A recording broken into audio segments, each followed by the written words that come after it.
Starting now. And here we go. So Braden is first. Braden, do you want to wave to us? All right. Here we go. And I will share. Here we go.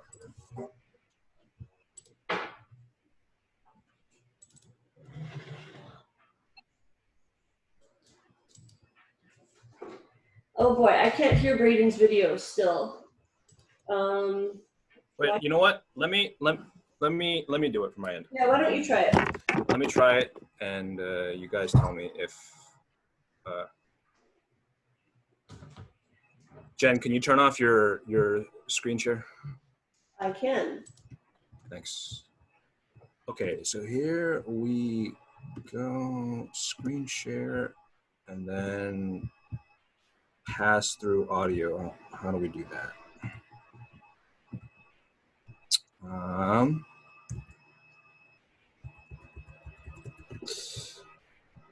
There we go.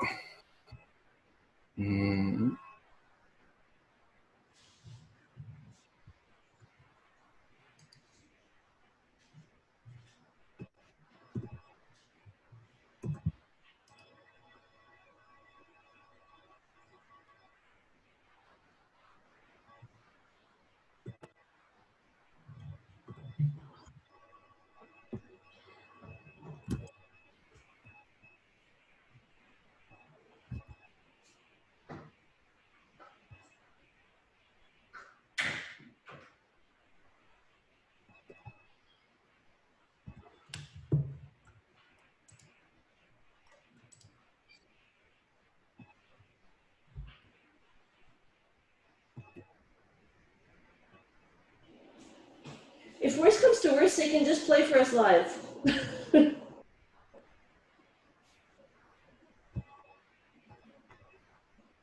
Because I can't hear them.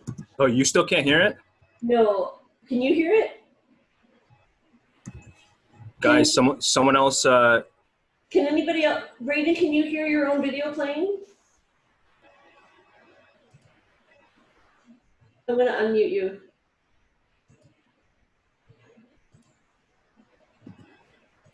Okay, Braden, can you hear your own video playing? Well, it stopped now, but. What? Let's get them to play live. Braden, could you hear your video playing when Dr. Weng just tried that? No. Me neither. That's so strange. Okay, and I'm on my professional account, so it should be working. Yeah, me too. That's very odd. Okay, Braden, why don't you just start from the beginning of the Waldstein third movement and just play for us live. Can you guys hear the piano? Yep. There we go.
Okay, great. Very, very good. You can hear me, right? Okay, great. A lot of improvement since last I heard you. And in fact, there are a couple of issues that I was going to mention from the recording that you fixed since then, which is great. I like that. But let's dive in from the very beginning, right? Just like last time we talked about content in music, right? That there are layers and there are notes that belong together and do a certain thing, and then there are other notes that belong to a different layer within the music, right? So at the very beginning, how many layers do we have? 2. 2? Yeah, maybe. 3. There's yes, right? Because you have this, which is not really a part of the melody, right? Now, could you play me just the melody?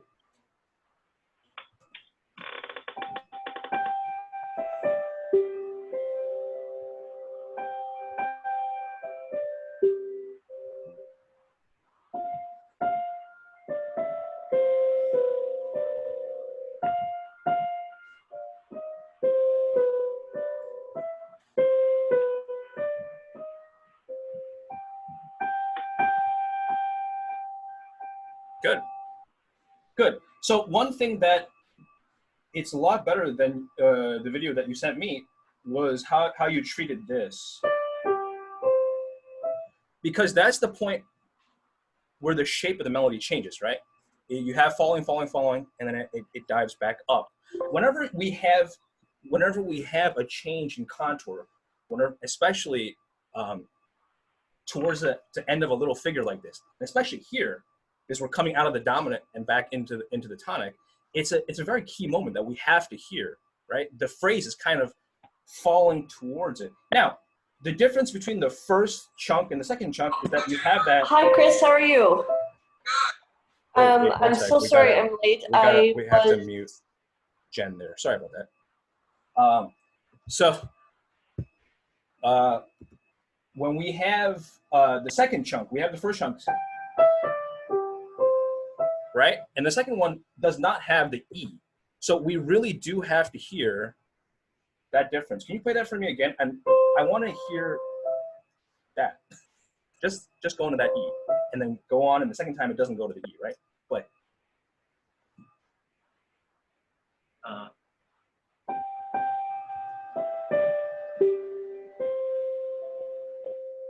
So just the melody for the first 2 times, right? Dee, dee, dee, da, da, da, dee. That first time it goes up to the E. The second time it does not. We have to hear that, right? It was in both performances that was slightly lost. There is a difference there. Can you play that for me, please?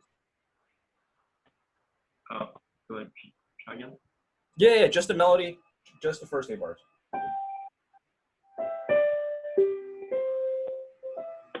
There we go.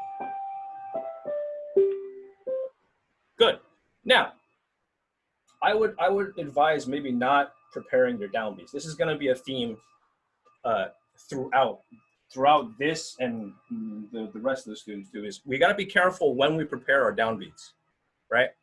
So just like here, dee da da da da dee. If I already take a little bit of time to prepare that C, we're less than a minute into the piece, right? We don't want to already have that flux. It's not, you haven't barely set a tempo yet. So you have to give it some regularity before we get into playing around with that, right? Because how long are these little phraselets?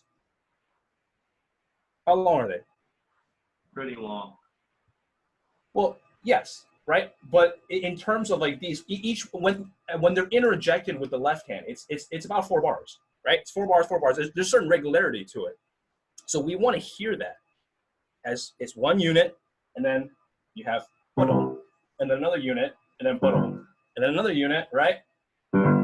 You would think of it, if it's orchestrated, that's very obviously a different instrument, correct? It's a different part of the orchestra. It's doing something very different.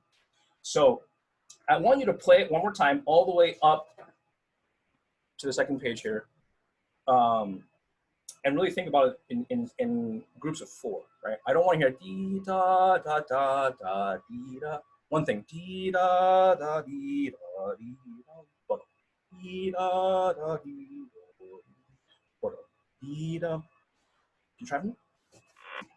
Yeah.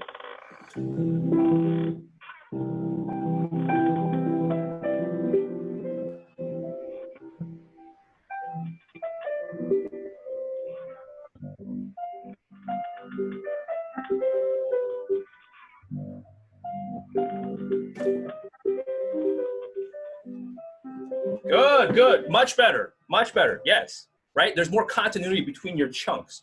So certain things belong together and certain other things don't belong together, right? We always have to highlight that difference between the things that need to belong together and are salient in the listener's ear, and the things that kind of interject or supplement, right? Now, we do have an instruction here, sempre pianissimo, right?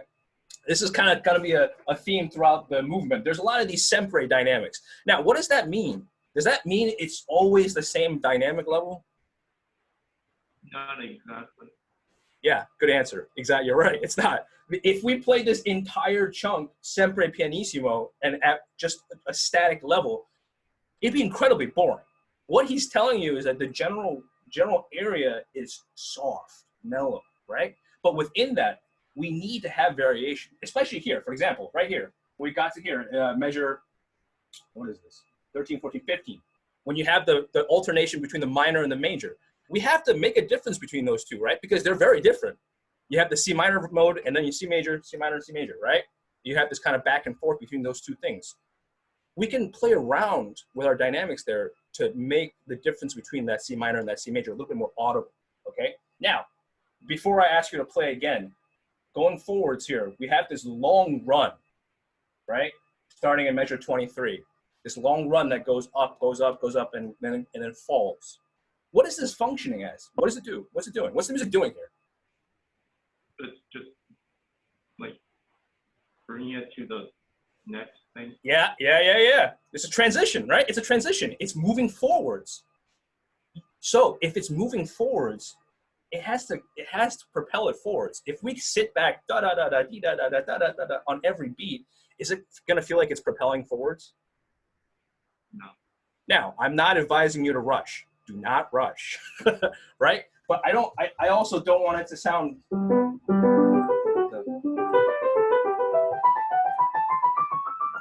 right. A little bit of more linearity in rhythm, right? And so forth. So I want you to now play for me, please. Measure 13 and go all the way into measure 31. Two things to keep in mind, right? Some difference between the major and minor, and then when we get to the transition, kind of allow it to keep going forwards.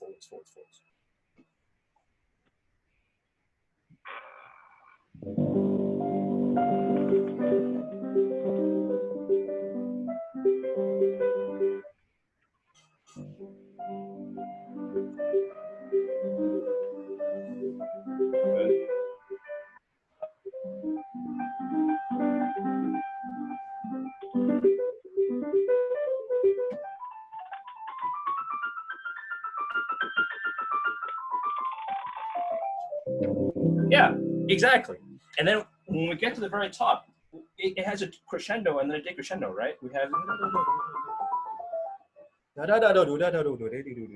allow it to fall, right? And then we have our second iteration of the theme. Now, the second iteration of the theme material is similar, right? But now the texture is even more diverse. You're even splitting it even more. Now you have the octaves playing the melody, right? And we have to really separate those things. So here, one thing that I would really like for you, because another problem for those of you who don't have the score is Beethoven wrote these absurdly long pedal markings. Now, we have to also understand that this is written on a different instrument, right? He didn't have a modern Steinway. He didn't have a modern piano to write on. He wrote on a much smaller instrument that had a much different sense of the overtone content was very different. So you could just hold down the pedal and it would make sense. Because the pedal was not so reverberant. Here we got to play around with it, right? And as I saw in your video, you do some of it. You can do even more, especially here when the texture gets even thicker. You got to be careful, right? Because we have all these scales in here. That is terrifying. All these seconds within the pedal, right? We have to be careful there, or else it becomes a soupy mess. Okay, can we play from there? And it is still Sempre pianissimo, right? But I still want a little bit less of the left hand and the pedal just a little bit more active. Okay.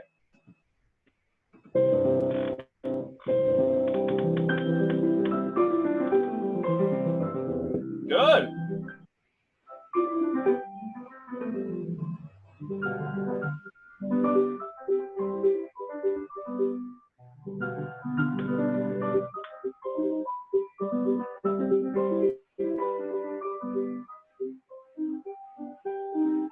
Yeah, right there. Be careful there. Where does the crescendo begin?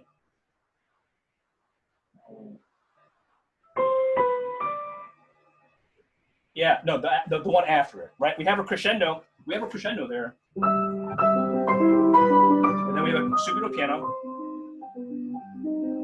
The softest point is when the trill begins. You gave it away. You gave it away. You gave away the drama. There's a lot of points, right? We talked about this in Vancouver as well. Don't give away the drama. It's like saying, here it is. No, don't say here it is. Just allow it to happen, right? So we subito piano. Now this is the softest point.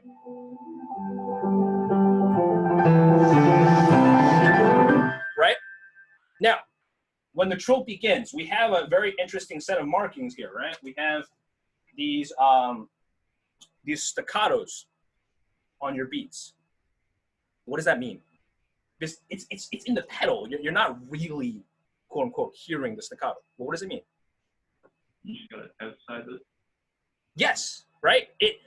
You have similar markings also in 110 and in 109. It is an emphasis. It's another way of writing a somewhat accent, right? So we really need to hear that when we get there. Especially here, when it's going down. Right? Especially here. These. They need a little bit of stretch. They need a little bit of stretch, okay? Can you try from just where the trill begins?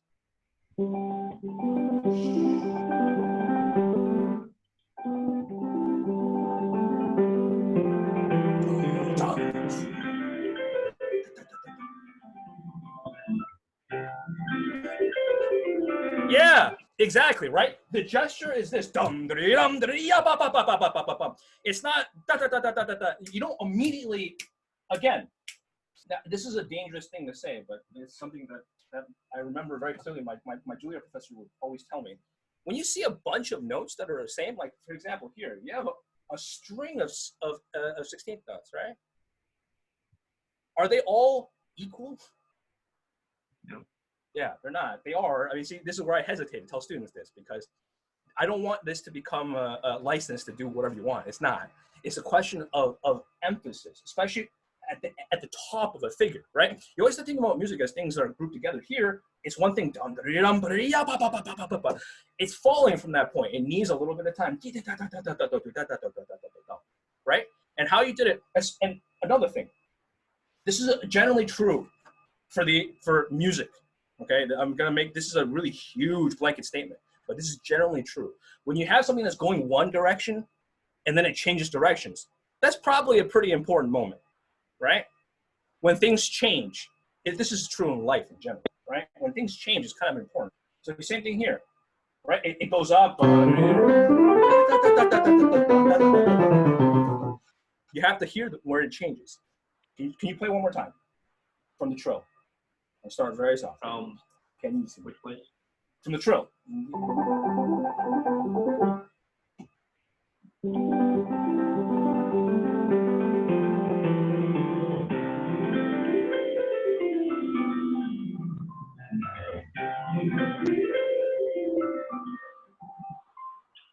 Yes, good. Now. So do we go up to the highest note? I mean, yes. Is that like? Yeah. It's these waves here, right? It goes up. What about when it goes back to the octave again? Yes. So it goes up and then it drives back down in, right? It does this kind of a sine wave. It's kind of a sine wave here. Understood? Now, going forwards, this was much better than the recording. What you did here, it had direction. In the recording, there was a certain lack of direction. It sounded, right? It's not. It's the upbeats here. They drive forwards. Right? That's how the phrasing works. Dum, bum, bum, bum, bum. Now, a thing about this. These sforzandi. When you have a series of sforzandi in Beethoven, what does that mean? It's not just a series of sforzandi. Yeah, this is one of those things. When you have a prolonged series, now this is not that many, it's 4 or 5, but it implies a crescendo. It implies a crescendo.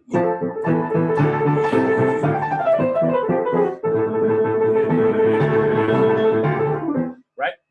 Now, coming up here, where we have this, we're really in A minor now. We have this this double set of material. One that's very strong and very stuck.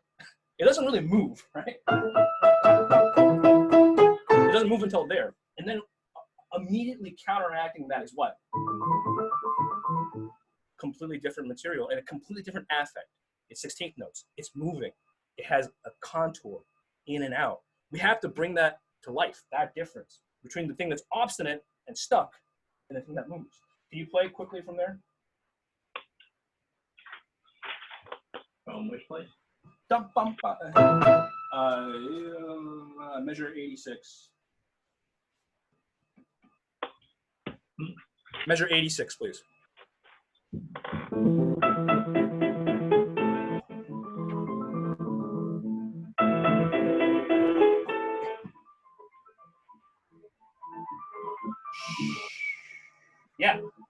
Yeah. Allow this trail off. Keep going. But when we get here, when you arrive at that forte, don't give it away. Same idea.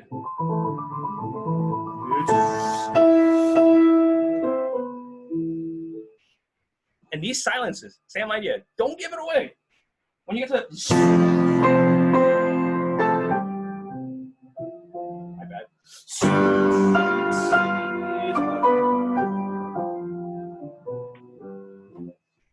Can you do those for me? These entrances.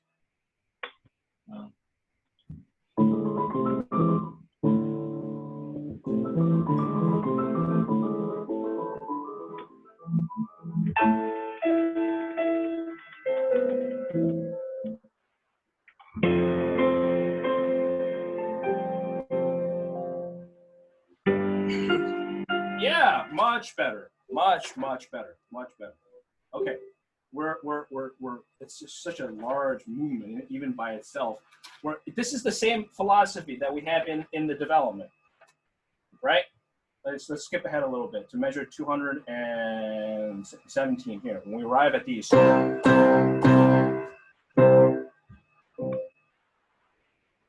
Don't give it away. You slowed down. When you got here, it went. No, go.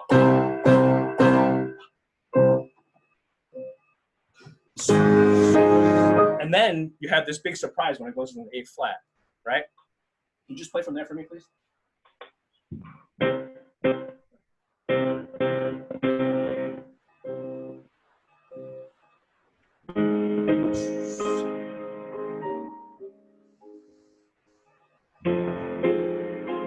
Yeah, much better. Keep going.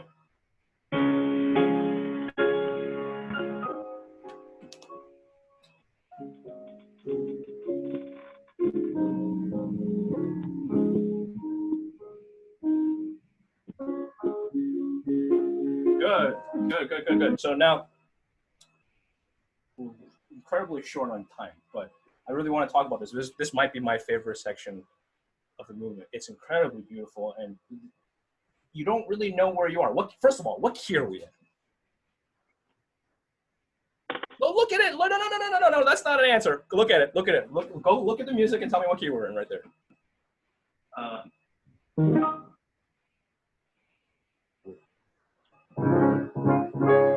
What key is that? Right there at the top of the page. D flat. What key is the piece in? It's in C major. C major. D flat. We went a long way from C major, right? It's this incredible moment. We're hanging out in D flat in the middle of a piece in C major. And it's very beautiful. It's very mysterious.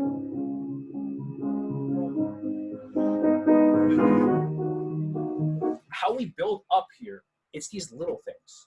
It's like this. It goes up and then down, up and then down, right? So the question here is, we have crescendos, right? We're going to be moving on to the next student in about 5 minutes or 2 minutes. Okay. But we have these crescendos that come out of a pianissimo, and they go to a sforzando, and they come back to a piano. The question for you is, how far does it crescendo? Does it go all the way to forte, and then you have your sforzando? Where does it go? Well, I mean, you can't choose. Yes, correct. But that's why I'm asking you. What did you choose? It's not whatever happened. What did you choose? You have to make a choice. It's always a choice. Mezzo forte-ish. Right. So what I heard was the crescendo was quite intense. Now, if you look at the rest of this section, does that make sense with what's going to happen? No. Yeah, because there's another Sempre piano for like another page. Pianissimo, right? It's these slight things.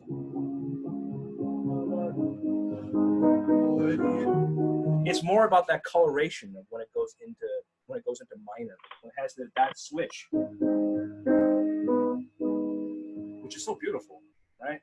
And then it drops again. Now, you did one other thing that you did really beautifully here this time. You actually heard the non-chord tones. Yes, that's where the music is. Now, imagine if he just wrote, much less interesting. These leading tones that he's adding in there are beautiful, especially when he does something like this. The difference here in measure 263 is this one is on the beat. There's a dissonance on the beat, right? And then in the next measure, it's off the beat. Now you have a B flat on there. So there's that difference between those two measures. And just now, these things, just like a lot of things in music, I'm not asking you to consciously make a difference, right? It's about observing it and then realizing that it's there. If you observe it and you know that it's there, it will show to us. If you don't know it's there, there's just no possible way. I mean, you could fluke into it. You can maybe like get lucky. But the point is that if you notice those things like that, that's a dissonance, and then it's not on the same beat. It's different in its context, even though it's the same notes. That creates that beautiful complexity in the music. You bring out all the little shades of things, okay? Now, I'm just gonna wrap up a little bit with the. You also did the transition into the Prestissimo a lot better this time. It needs to calm. It just needs to go. It needs to be stationary, right? Always this. Don't give away your plot twists. Don't ever give away your plot twists. Be very careful when you get out of this thing, which I know is difficult and it's hard to time. I would recommend starting it a little later so that it doesn't start picking up speed, right? And then when you get out of there, be sure to stay in tempo, right? Like when you get past it, into the triplets. The triplets kind of we're in another region in terms of tempo. Be careful with that. Okay, unfortunately we're out of time, but good work. A lot of improvement, and we can talk after this if you want. I have 4 pages of notes. Okay, great. So who do we have next? I believe it's Leo, right? Is he there? Is he here? Yeah. Okay. I gotta find your video here. It's just.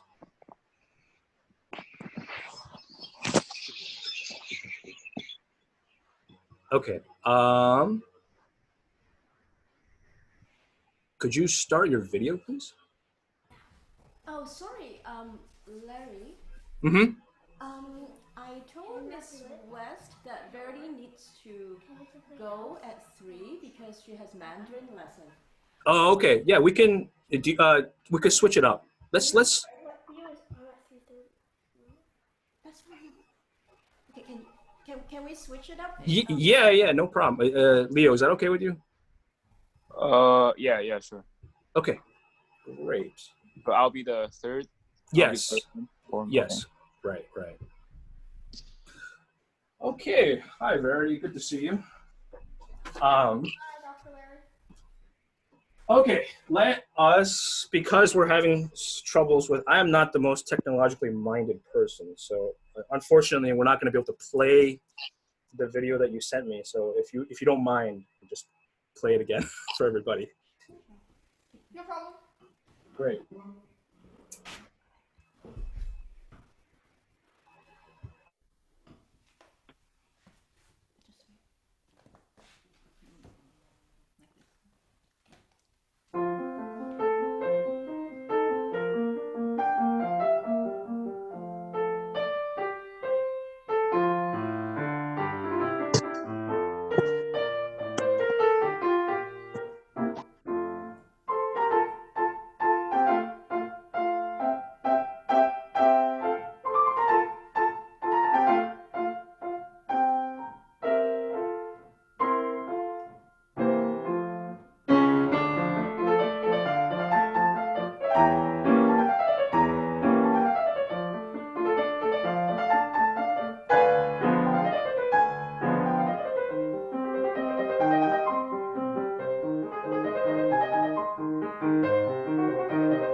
very good. And I know this is a relatively new piece, and you've done some fabulous work on this. Now, it's a sonata, right?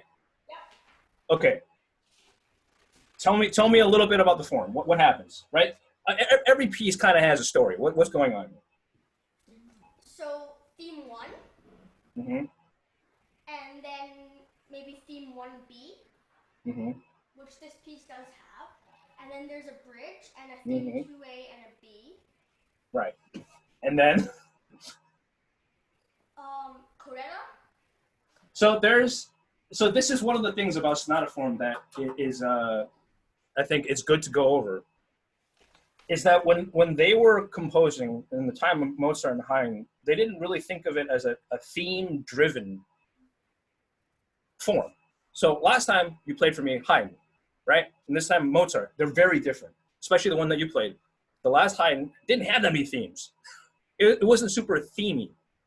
It didn't have all that much different material. Now this is very much a feature of Mozart.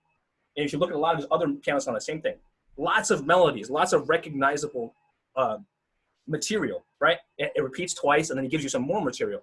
However, it doesn't change the general story. The themes are on top. Let's think about the themes, kind of like ornaments on your Christmas tree. They're ornaments. The tree is behind that.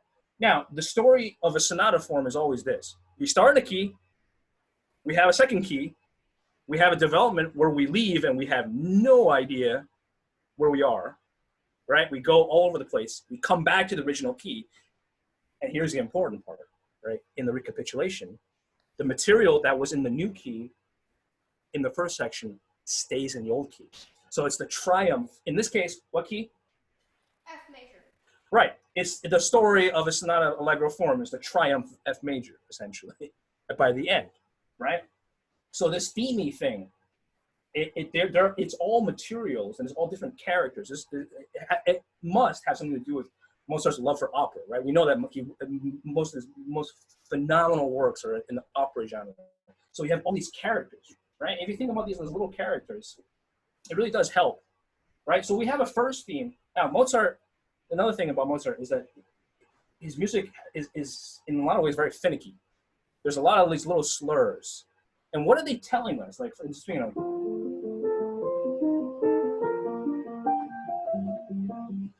we have how many slurs here in the first 4 parts? 4. Yeah, we got 4 slurs in the right hand. That's a lot. However, it's still one phrase, right? It still has to continue. So what these little slurs are, it's an upwards gesture. Now, we talked a little bit last time we worked on choreography, the movement, right? Because movement, how do we create sound on the piano? Well, we have to choreograph, we move to create sound a certain way. So what will help you with these little 2-note slurs is to not move before it's necessary. In other words, stay here and then move, right? So the weight is on, first of all, the weight is on the long note, right? It's da, dee, dee, da, dee, ah. And then especially this one, you have that, the most different one is in the third measure, right? This. So we have to really choreograph these motions. Stay, go, and this one, go a little earlier because you have further to travel, right? If you were singing it, da, ya, I can't just go da, ya, right? Yeah, da, ya, like you kind of have to inch your way up there. You got to feel that tension. Could you play that first phrase for me again and really try to keep your hands still during the long notes, Just right? the right hand?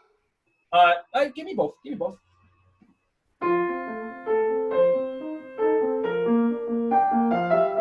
Good. Now, same idea here. These. There's no need to move unless you need to move. So stay and then go. And then that's how we create the legato. Do it slowly. Can you play that for me slowly? But you see, look, watch your wrist. You see what happened with your wrist? What did you do? You want here. So now my weight is completely disengaged. Well, the only thing that's engaged is my finger, right? So my weight is entirely here. and then it moves entirely to here. There's no in-between point where I take the weight out of the piano. Yes. Yeah, you see how, yes. It makes connection much easier. Yes. Yes. Now play that phrase there and keep on going with the left hand as well.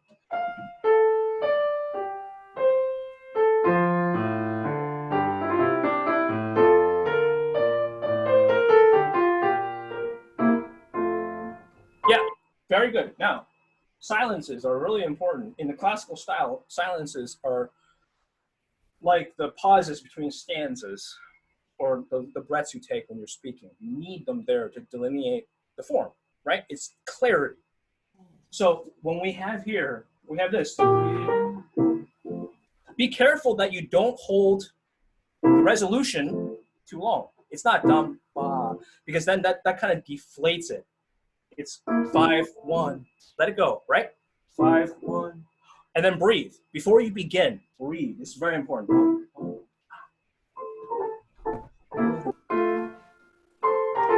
Yes, now, this rhythm here, it's tricky, right? It's this dotted rhythm. What I want you to think of it as is this, and then this belongs to something else. So it's this, it's dim, and then so the 16th note, you gotta think of it as an upbeat going into the next note. Dim, and then now, and then we have all these repeated notes, right? We have all these repeated notes. What are we gonna do with them? Just like I said, this is a different context, but just like I said to Braden, whenever we have the same note or similar notes, they're not the same, especially in this context, because they're exactly the same notes, right? So when we play them, they all have a different function. The first one is an arrival point, and then the second one kind of stays still. The third one goes dum, dum, dum, right? So can you play for me? They're just to make sure that that 16th note really goes towards the next beat. It's better. The rhythm is better. Be careful that it doesn't get louder. So this is the difficult thing, is not get hyperactive, right? So we have to think about it as connecting this to that. Da-dum, da-dum. Yes. Yeah. You hear the difference now? Exactly. It has now less importance, because it is less important. It's moving. Okay? Keep going. That was excellent.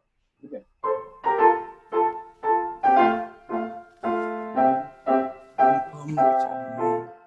Yes. Now these. Think about the first one is the loudest, and then it drops to there, and then goes bum bum bum.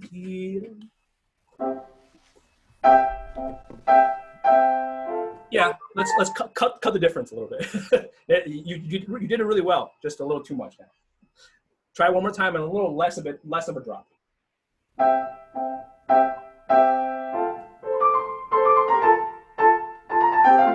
Better.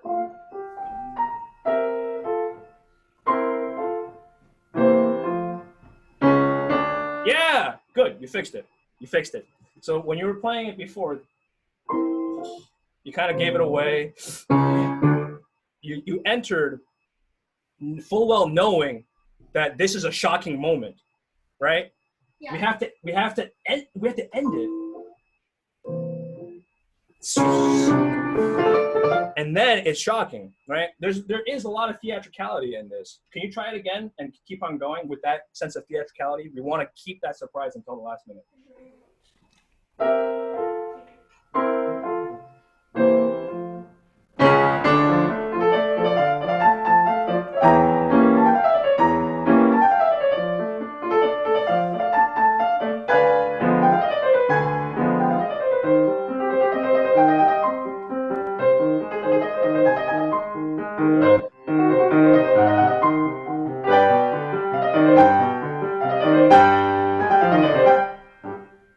Good. This was better. Same idea. Silence. And then, now this. We talked a little bit with Braden about having distinctive layers, right? If you think about it as an orchestra, these are the same instruments. Then, right? So before, when you played it, you conflated the left hand with the right hand when we got to the long note here. This is still light. This left hand.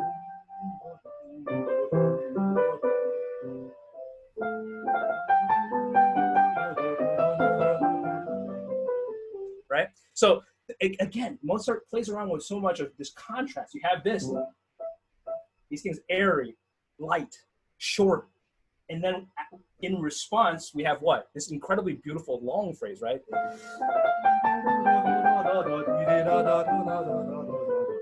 Another thing that you did really well here is you really listened to that. Every single one of these begins on a dissonance, doesn't it? And that creates that beautiful longing that it needs to go forwards, right? So can you play from this new theme? And make sure that the left hand is not influenced by the right hand.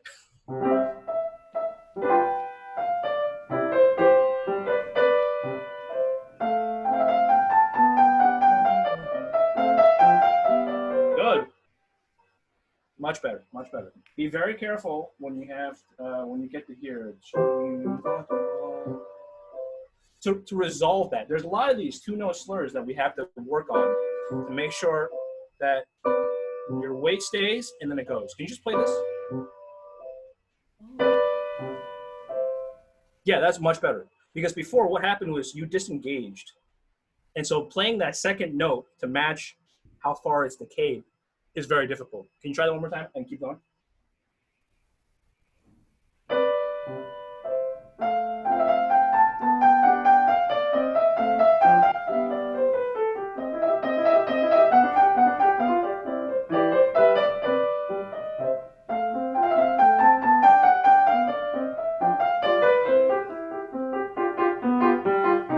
Good. Now, here, this is in essence very orchestral writing, right? So when we have all of these things here, these fortes pianos, I don't want you to think of them as they're not really accents, right? They're not this all of a sudden. Think of it as a full orchestration. Now everyone's playing, right? So we have new instrument. Now everybody.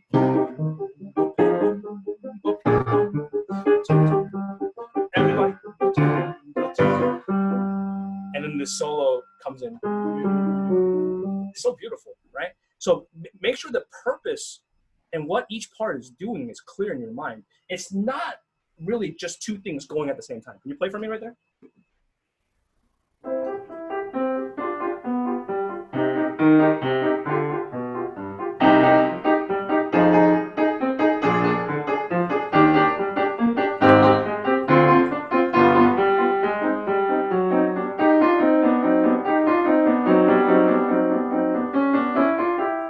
Good. Yeah. Much better this time too. You resolved it, right? This is the end. We're careening towards a resolution, right? And then we have this new material here.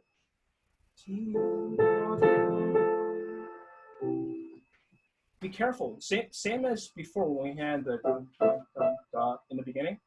When you have the repeated notes, they have to have direction, right? Here's another generalization. Generally speaking, the long note is more important, right? So we want to go towards. It's also where the resolution is. Can you play that for me?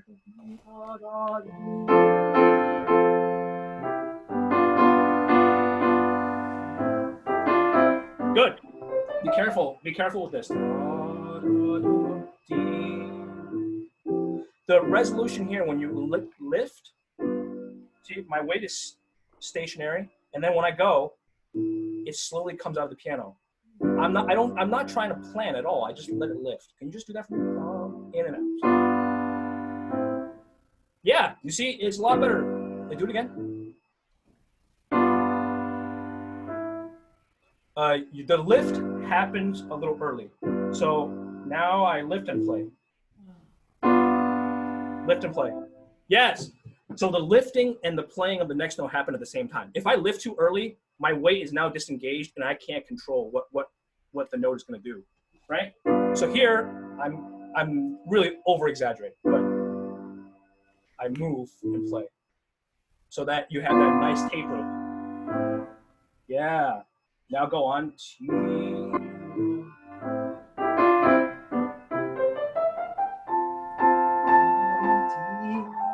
Yeah. So in those kind of cases, you can just milk it for the microsecond there. Right? Because that's the tension point. It's that very last A natural. Okay, can you try that? Just a little bit longer on that A natural and a tiny bit quicker on those 16ths.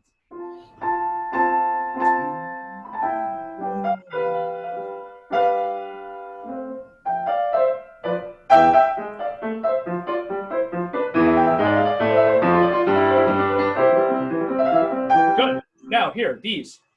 This is just kind of a pedantic thing, but I do actually think it's better. The trills for those measures should be from the top. They should start on the F.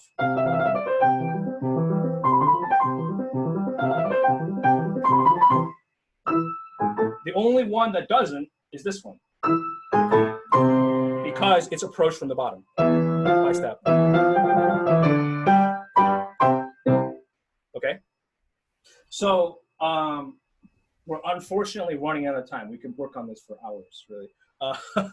But if we were to say there are a couple of things to take away with this, right, is that independence of parts, right? Generally speaking, the bass and the melody, or the bass and the middle voices, they're going to do different things, and we have to allow them to be independent when they're moving. That's one thing. And another thing, when you have your long notes, milk them. Really enjoy those long notes, right? Generally speaking, that's where you're going to have the most tension that needs to resolve. That's the game, right? And in most music, it's about this. It's about tension and resolution. And if we can create the maximum amount of tension and then create that resolution, it's much more effective in making a trajectory when we play. Okay? Okay. All right. Awesome. Yep. Thank you so much, Dr. Larry. Yeah, my pleasure. It's good to see you guys.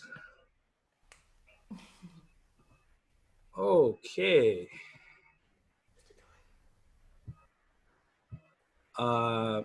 Okay, Leo, it's your turn.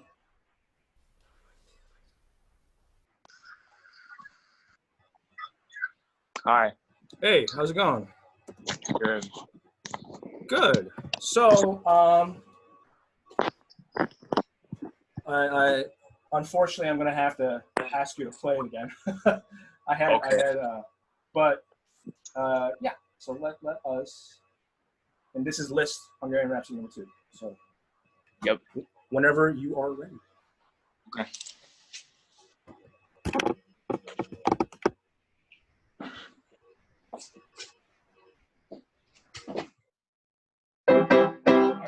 Hear the piano? Yep.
Good, good, good. Bravo. A lot of notes there, right? Okay, tell me a little bit about the piece before we begin. Tell me a little bit about the piece. I'll just get the music sheet. Okay. Yeah, sure. Tell me a little bit about this piece. What is its structure? What is it based on? So first of all, it's written by Liszt, right? His Yeah. and as like the title, Hungarian Rhapsody. It's like, I think at the beginning part, it really could like show or represent the Hungarian people, like what their spirit and what their culture like. Yeah, and I think in a sense that you could see proudness and all that characteristic features of those Hungarian people, you know. And Right. I think into the so in the beginning it's kind of like the first theme, right? And where after like the kind of like a transitioning, it goes to the second theme, but it's also, and then it goes into like the kind of very sweet and slow section, like slower section, like very dolce, and it's kind of like the like yeah, but and after that section, it goes into the like it transitions into like a more dancey, like the tempo changes as well, right? It changes from like lento to like vivas, and then it basically goes into like very opening and like very bright section, which like kind of I think that this like the last part is mainly shows like how the Hungarian people like dances and all cheers, you know, like everything just like comes together, and then at the end it gives a very dramatic ending, right? It goes into a very soft, but then it back into that excitement and like all that very like crazy mood, and and then goes into like very dramatic and very like splendid ending.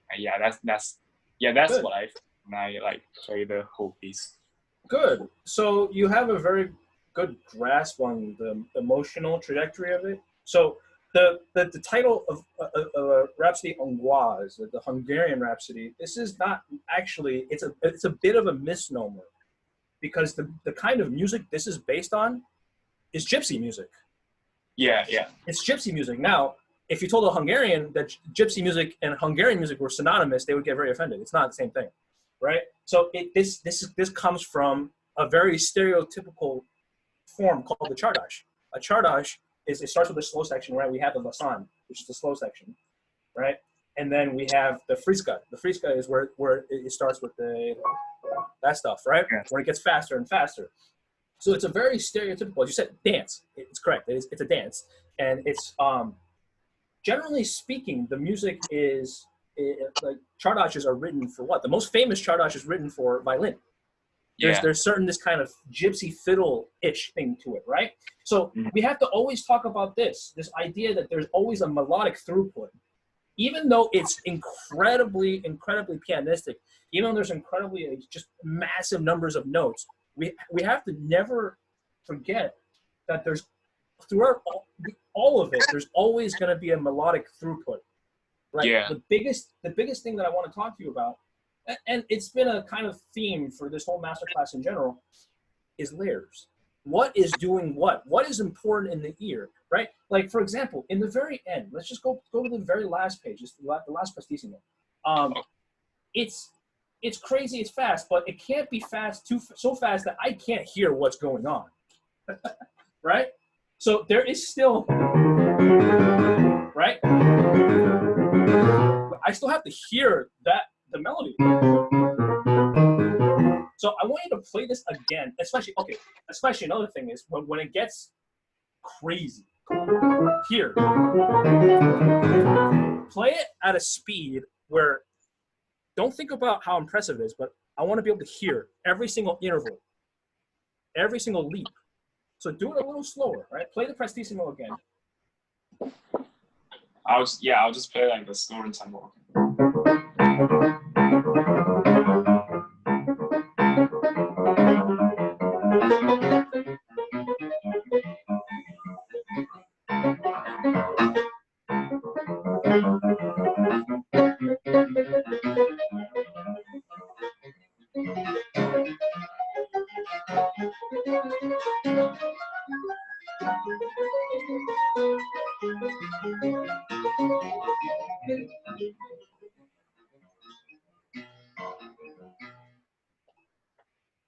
Yeah, it's good. Now, it might feel slow to you. It might feel really slow because you're used to playing it faster. But to tell you the truth, when you play it like that, it's actually more exciting. You know why? Because I can hear it. The drama is not just the pageantry of a lot of notes, fast octaves and leaps. No, it's about how it flies across the keyboard musically. Right? It needs to have that sense of going up, up and down, up and down, up and down, and up, and then it crashes down. Now, the very end, there is this, right? There's the here. There's a pause, right? Again, drama. There's and then bum, bing, bum, right? Again, same thing. Don't give it away. The adagio has to arrive. It has to be expansive. And then once we get to the last three chords, bum, beep, boom, you really land it. It's much more effective that way. Can you just play from then ta-dum, ta-dum, ta-dum. Yep.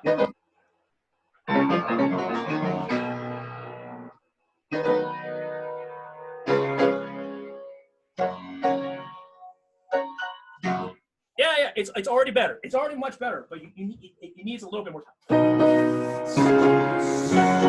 And then, yeah, boom, right? Don't give it away. Same idea. Don't give it away. After you get to the F sharp major, don't give it away. One more time.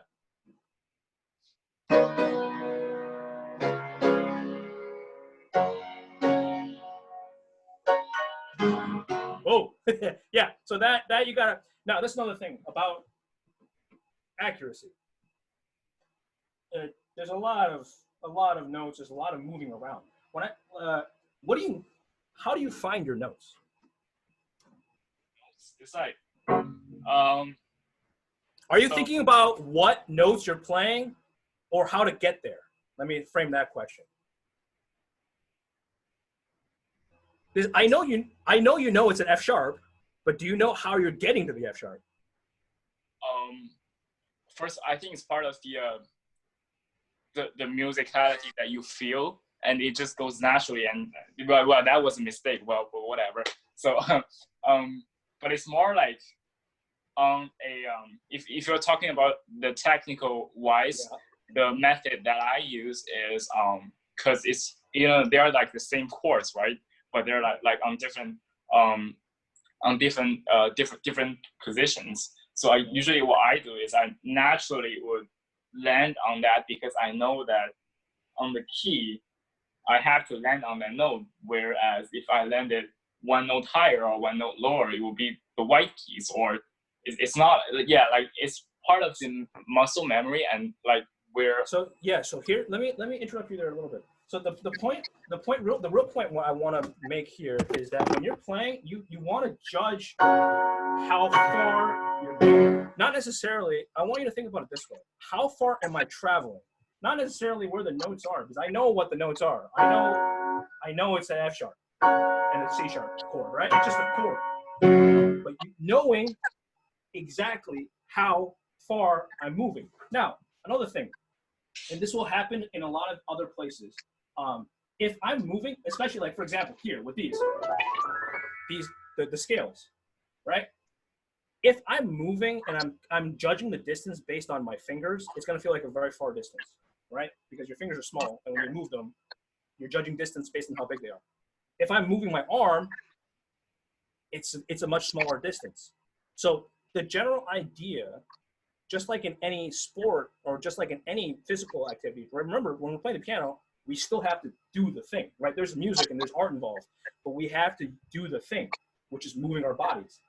Yeah. So when you're moving your body, you want to start with the large up the kinetic chain. You want to start from the higher part of the kinetic chain and move down, right? So the leaps, same thing. I'm moving my arms first and then fine tuning with my fingers. Now, same thing with the scales. So when I was watching you play those runs, they're very fast, right? And you kind of ran out of speed at the end. Why?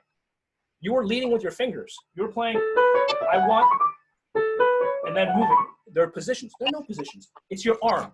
So can you play? Actually, can you go there? It's measured 379. Okay. Where you have the, yes. Like this part? Right. So when you have those, if you're playing a scale, the optimal, the idea at the end of the day is that it should look like this when I'm playing, right? It should be like I'm doing glissando. Now, when I do a glissando, what's moving first? Yeah, the arm. Yeah, the arm's moving first, right? Same idea. What am I moving first? My fingers are kind of behind my hand. Yeah, exactly. Can you just try that nice and slow? No, not nice and slow. Yeah, but a little bit slower. Yes. Yes, exactly.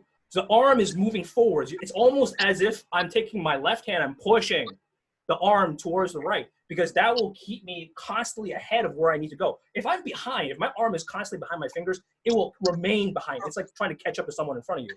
You'll always be behind. You don't want to be behind, right? It's like the arm. Yeah, the arm leads the wrist and the hand. Yes, exactly. The hand follows everything else. It's counterintuitive to think, oh, I have so many notes, I have to play a scale, I got to focus on my fingers. No, not the fingers, right? Do it again, and it was much better already.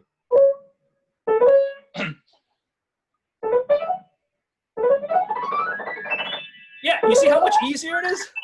And you see how consistent it is, right? It's this idea of I'm constantly moving, right? And there's no point where you're stuck. So most people think of scales as positions: 1, 2, 3, 1, 2, 3, 4, 1, 2, 3, 1, 2, 3, 4, that kind of thing. It's not helpful. Don't ever play scales like that. But it's also the same idea for, like, say, for example, the left hands, right? Where we're jumping. This kind of stuff.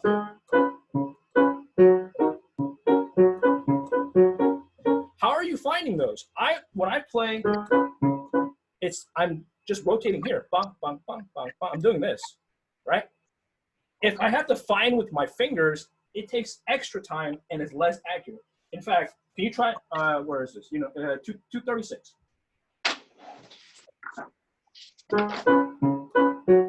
And just play me the left hander.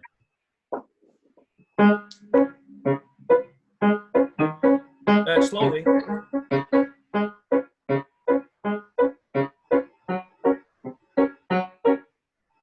Yeah, you see, the reason why you miss is again, you know what the note is, but knowing what the note is actually doesn't help me play it, because I don't know how to get there, right? You have to know how to get there.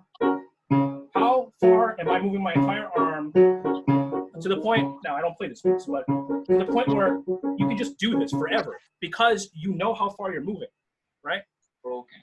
Okay, that's the basic technical things I want to talk about, but let's go back and talk about some more musical stuff, okay? So the performance that you just gave us right now, again, this has been a kind of theme today. You've addressed some of the issues that I had with the recording that you sent me. For example, in the beginning, the opening, it's much better this time. Why? Because you had very clear rolls. You were able to hear this as one line. These are interruptions. These are things that kind of interject, right? They're not taking over the texture.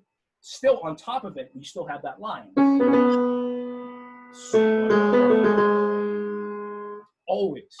Always lyrical, right? Now, when we get into the Lausanne, when we get into the Andante Mesto, there's a slight issue we have of coordinating left and right hands. This. Out of those three notes, which one is the heaviest? The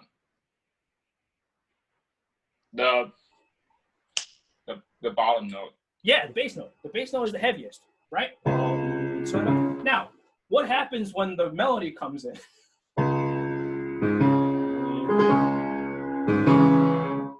Is when you have a metrical stress in the right hand, what happens with your left hand? Your thumb starts to poke out as well.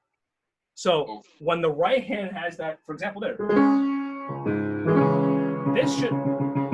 that should not be any louder. Right? Especially there.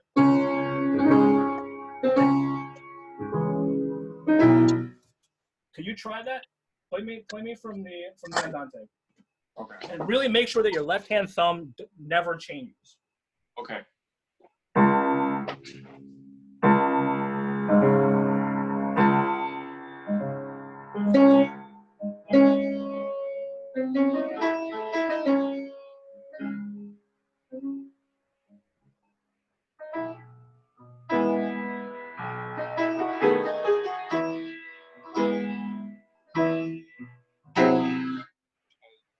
it's better. Now, let's talk a little bit about that rhythm.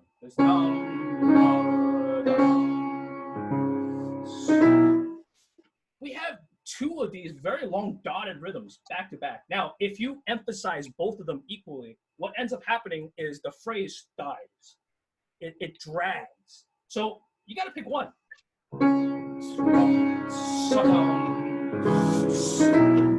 Also fine, or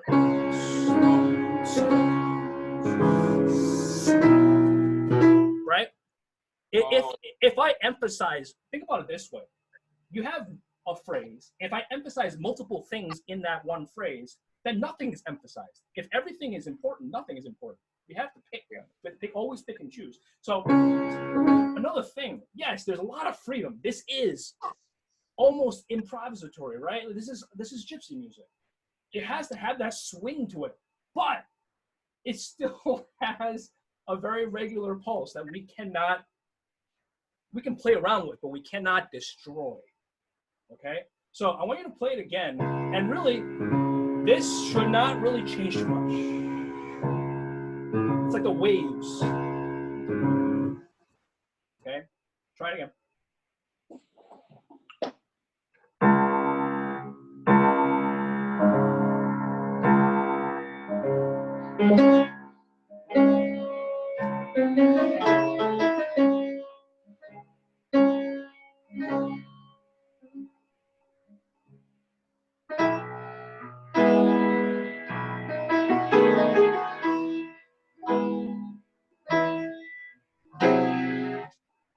It's better. I would honestly, in that case, I would not wait so long.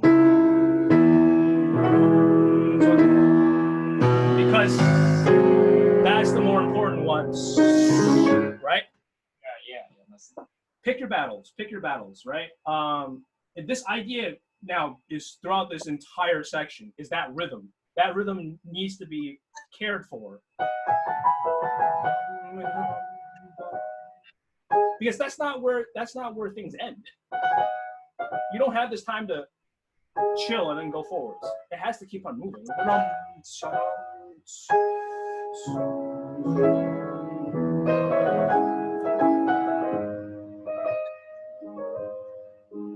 Right? Yes. So, next thing. Measure 43. Same idea. What is important here? The right hand melody. Yeah, play that. Yeah, play it. Yes.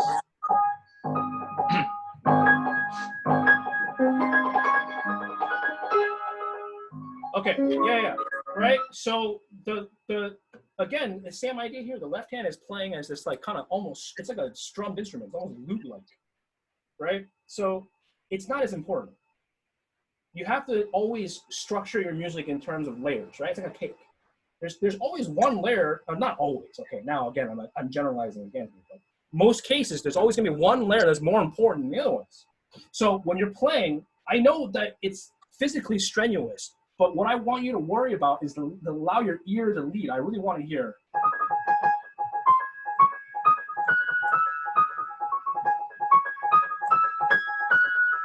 Can you just do that? Play the right hand and really create a difference.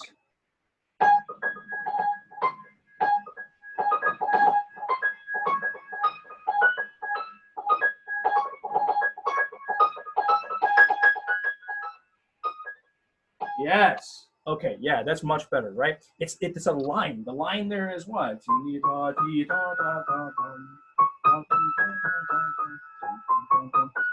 Right? And it's the same idea following here when you have this. I get it. The left-hand part is difficult. Now, the same idea here as before. The reason why it's hard, a lot of the reason why it's hard is because you're leaping between two positions. So watch. You're here, and then you need to find this. That's a difficult jump to make. Now, if I'm constantly moving. So watch, if I'm constantly moving, by the time I'm here, I'm already very close to that. And you see, it's the same idea with the scales, right? What's moving first? the arm. Yeah, play that right there, just the left hand.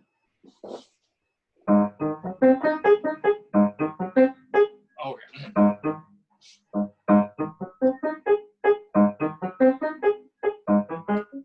Yeah, exactly. The idea is you're always moving, constantly be moving. When you're playing, you have to constantly be moving. If I stand still here, if I let my arm just chill out, you're gonna be behind. Then you have to shift. It's not a pleasant thing. Now, what's important? The left hand or the right hand here?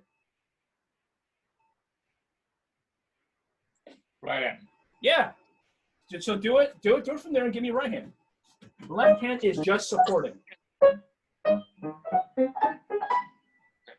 Yes.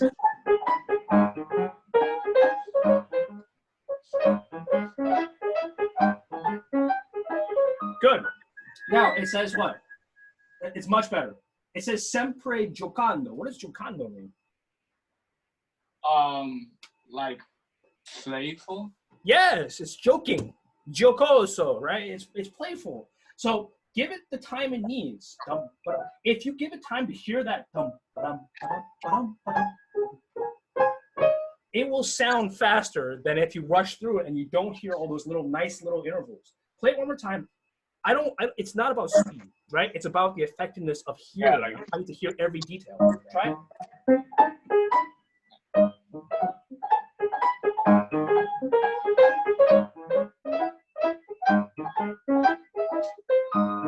Good. Yes.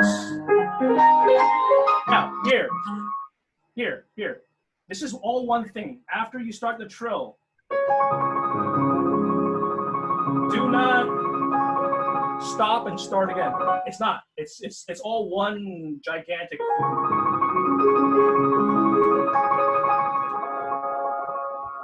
And same thing. The cadenza comes out of it, right? It's one thing. Don't give me bar lines.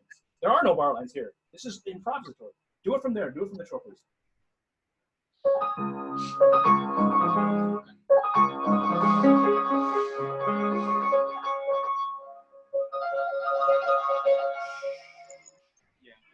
Yeah. The trills are connected. Yes, all of it, all that harmony. You're just sitting on that C sharp major, and then all of this comes out of it. Okay. It doesn't just begin, right? It's not now new thing. No. Right? That it comes out of it. And then when we land, it's the same idea. All these things are fluid. They have to be fluid. It goes right into the prima again. Understood? Yeah. Good. Same. And so this repeats quite a bit. Now we're running out of time, but we're going to talk a little bit about the Frisca. 2 points. Same idea. When we get to the vivace, there's one thing that's not important.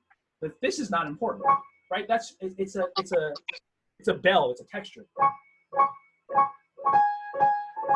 We need to hear the other thing though, right? So your attention, it's a question of how much attention am I paying physically and mentally to the important stuff. Can you play this section and just give me like 80% more on the melody? Okay.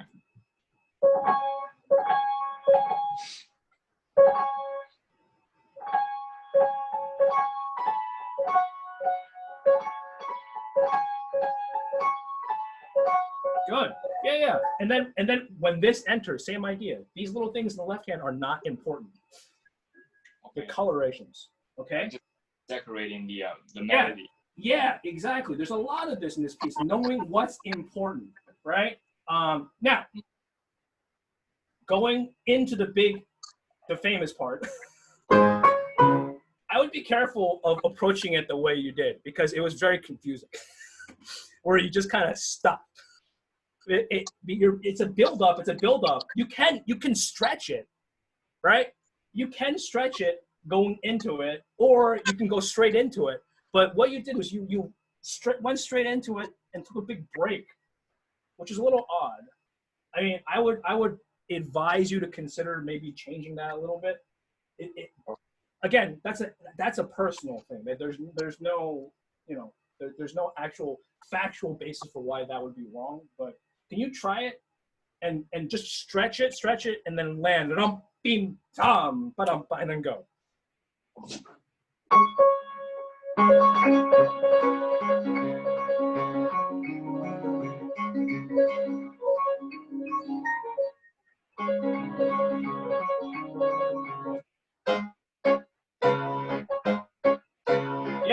Yeah. So it's about that transition there. It's saying there's a couple of these cases where those transitional states you need to be a bit careful. Like say it's the same idea at 306. When you go to the left hand,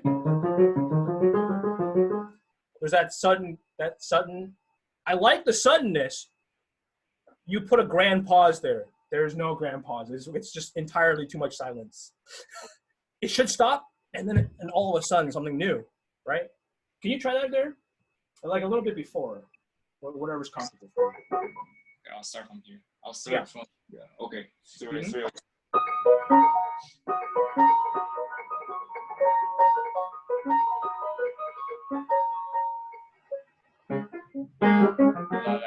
Yeah, exactly. That timing is a little bit better. It's surprising, but it's not disjoint, right? Because this is not a section ending thing. This is not like a structural point. You have to let it go. Okay? So generally, just to wrap up, the idea physically, there are two things, right? Musically, always remember what's important. There's always going to be something that's more important. I'm not going to say there are notes that are unimportant, right? There's important and more important. So the things that are more important, we have to give substantially more effort and ear space, not just mental space, that we hear it. We listen to that note until the very end of it, and then we go on, right? Yeah. That's musically the general theme, is that we listen more to how everything plays out. The other theme, technically, is to keep moving, right? To start from here. The arms are where you begin all these motions. And if you start practicing it like that, saying, okay, how am I moving my arm to get to the next note, right? Not position. Don't think of them as positions, because you're constantly moving.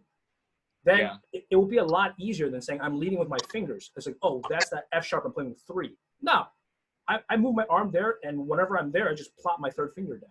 It makes it a lot easier. It'll be a lot more efficient because you won't be tight here.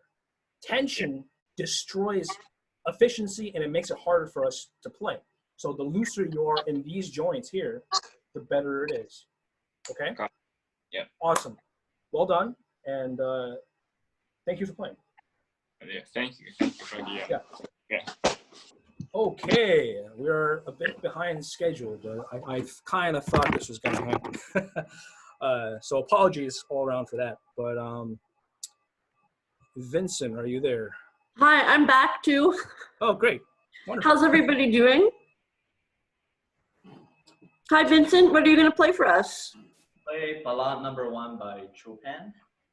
Your sound is great. We hear you really clearly. Dr. Weng, can you hear him fairly clearly? Yeah, sounds great. And we can hear you clearly as well, Larry, so this is awesome. Good. Okay, have a good time performing Chopin.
All right, good, good, excellent. Thank you. What's a ballad? Ballad. Ballad is a type of a style of music that tell a story. Yes. Okay. Very good. It borrows from poetry, right? But the ballad was it came from song and poetry, right? It's a tale, Yeah. right? Like something like the Earl King, Schubert's Earl King. Like that's a ballad. It's telling a tale, a story in poetry and song about something that's happening. Now we don't. There are theories about the poems that could have influenced Chopin to write these. It's not super important because the music tells us enough, right? Now, each ballad There are 4 of them, right? Now, each ballade starts on a unison. Every single one, right? So the first ballade begins. You just played it, right? Second ballade begins. Third ballade begins. And then fourth begins.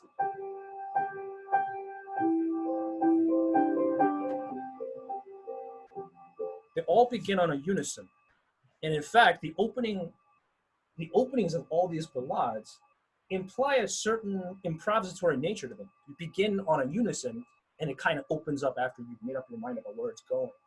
So to play this, the opening, it's the same idea that it's almost quasi-improvisatory. Just like I told every other student, essentially, we have to hear the drama of every note going to the next. Because in your mind, you know what's coming up next. You've practiced this piece enough times to know what's coming next. In the audience's mind, not really. There's a narrative that unfolds, right? You don't want to give them the entire outline of the story and then say, okay, now I'm going to play the piece for you. Nobody wants to hear it anymore, right? So same idea here. Listen to how it develops out of this.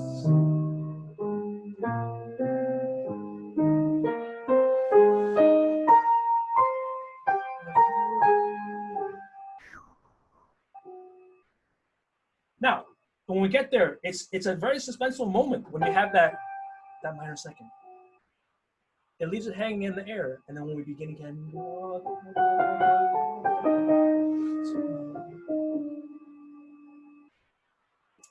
each one of these, it's a gesture.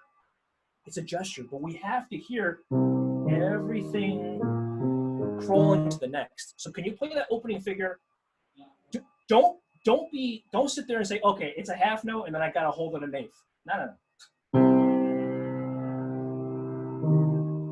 The note will tell you how long, if you're listening, it will tell you how long it wants to be held, depending on the piano, depending on the place, depending on the hall. Right? Really listen. Lead with your ears, not your hands. Let's go. Oh yeah. Also, be careful with that. When we play loudly, first of all, this is forte and pesante. But is this aggressive music? No. Yeah. So when we play that first opening unison, it's not an attack. It's weight. It's almost as if you're sinking into the note. And it's the same thing happens right before the moderato, that first chord. It's not an attack. It's not that. It's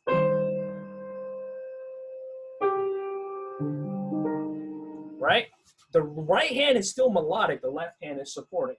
Now, this is true through the entire piece, right? Chopin, one of the great tragedies of Chopin's life was that he never wrote an opera. He loved opera. He grew up listening to bel canto opera. He was absolutely enamored with this music. And the vocality transfers over to his piano music. This is, in every sense, vocal. There's a lot of singing in it, right? And so we always have to keep that in mind when we're playing. We're not just playing the piano. We're not just hitting notes, right? We're singing through them. We're getting to the next. We're holding. We're leaping. And when you sing, you don't have the same conveniences as when you play the piano. Things are a little bit more of a struggle, okay? Play from the beginning and sink into that first note. It's not aggressive. It's just heavy. It's deep. Oh yeah. Okay.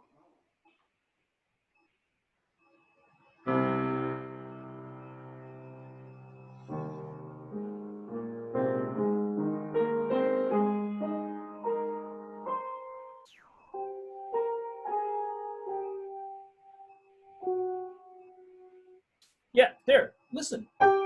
It's not just, no. You have to hear it. Go to the F sharp. Or when does it go to F sharp? Don't just play it because it's supposed to be there on that second beat, or on that last beat. No, listen. The ears, because this is an improvisatory opening section. This is not Prokofiev. This is not, this is the music itself demands that of you. So when we get up there, now the timing can be different every time, but it's a question of hearing it. Go with this. It's not just another note. It's a little bit softer. We have to hear it decay until you get to the F sharp. Play it again. Yeah, be careful with that. Again, it's not, you don't need to prepare, there's no motion, you just allow it to sink. Weight and gravity will do the work for you. Just slow, just slow. It's better.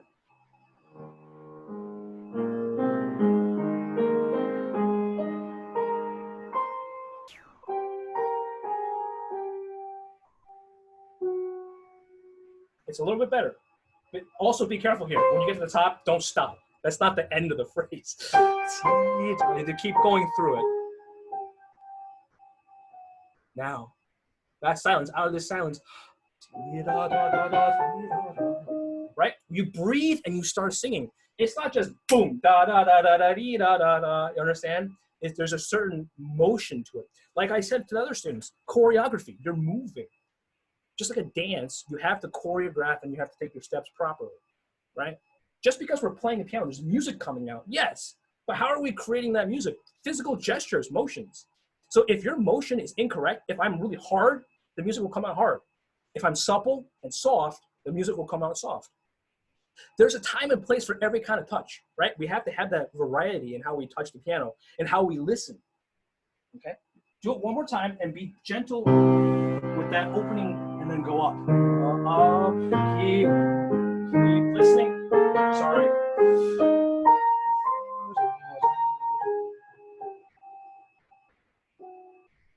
Breathe.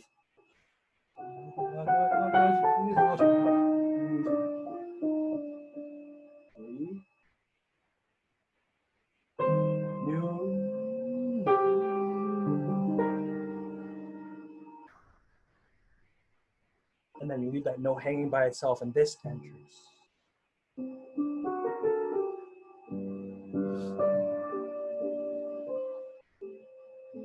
Okay, try.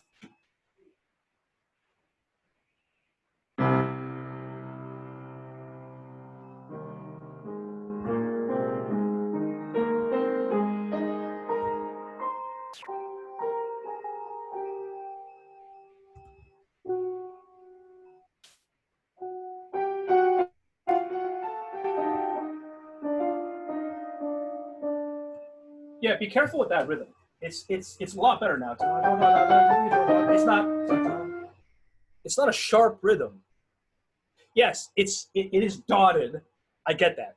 But in our mind, you don't have to make such a clear distinction between it's dotted, it's triple. No, it's just there. It's a melodic line.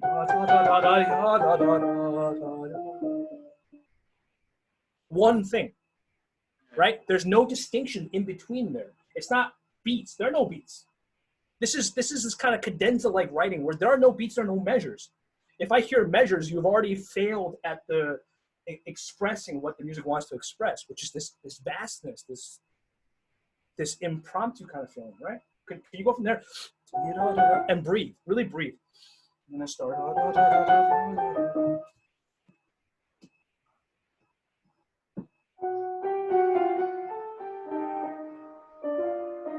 Yeah, see, it's still darim. It's too fast. It takes you out of the mood. It's all of a sudden, there's this incredibly jerky rhythm. It gives you a little bit of a heart palpitation, right? Less sudden. It's one line, like one more time.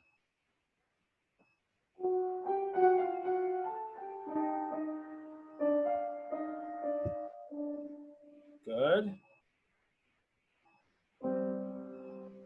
Yes, better with the left hand. Now this time it didn't kind of sink there, right? But listen to that singing.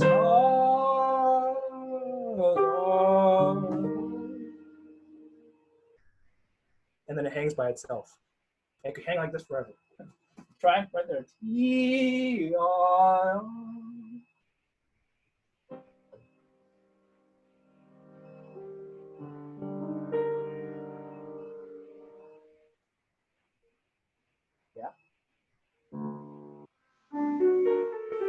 Good.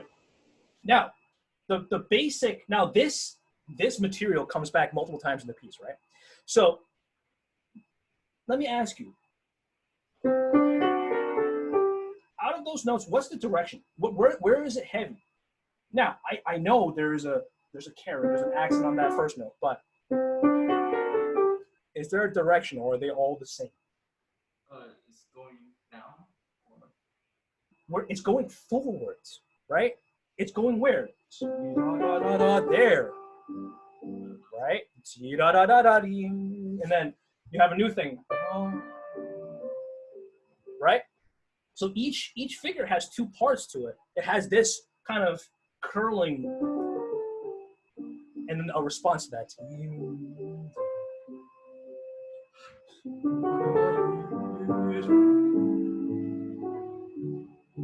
It's not da da da dee da dum. They're not that many beats. Yes, it's in 6/4.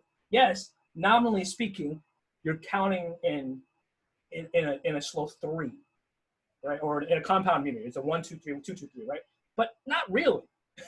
That point, I don't want to hear da dee da dee da dum. No, it's you breathe. It's one beat. Da da da dee da dum.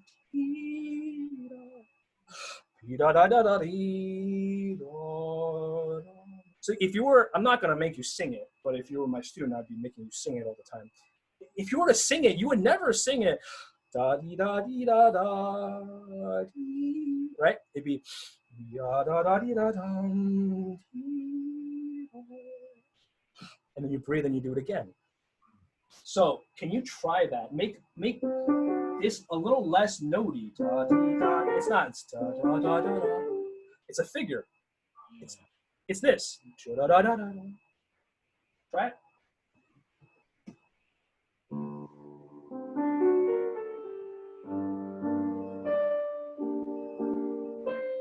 Yeah. So there.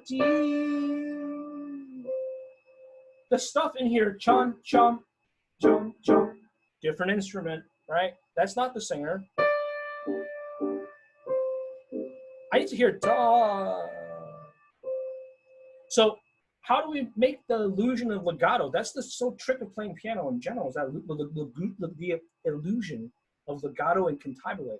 Is we have to match the decay, right? If I play a note, the moment I play it, it starts dying, right? I can't keep it at the same volume. So that means when I come to this next note, it has to be softer. I can't play at the same volume. Then it sounds like an accent. You understand? So we play it again. And then new thing.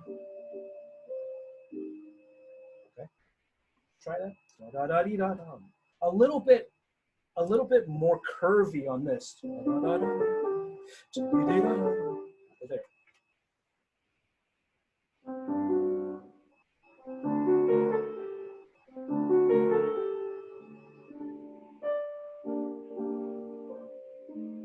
Yes. Okay. That was really much better. This was better. Now it sounded like a line instead of dee ba. Right? It was dee da. Right. The C matched the decay of the D. That was excellent. Keep going.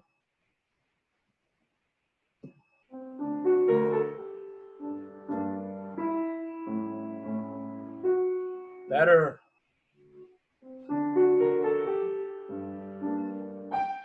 Yeah, so this is a little different, right? We have a leap. We have a big leap.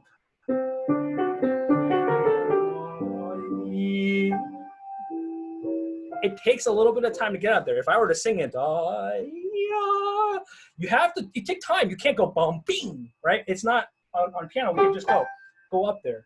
It stretches. There needs to be some time in the ear to get there. Now, this is important. The next one is the first time. It's the first time where it comes in on the beat. Yeah. It's different, so we have to make it different. Okay. So can you play right before there? Going up.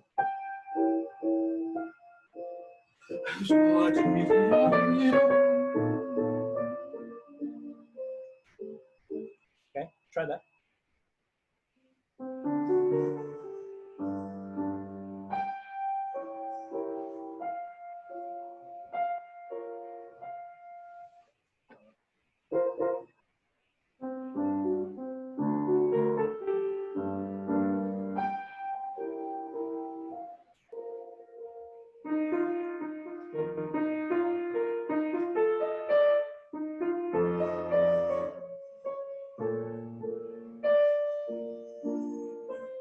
Good. Yeah.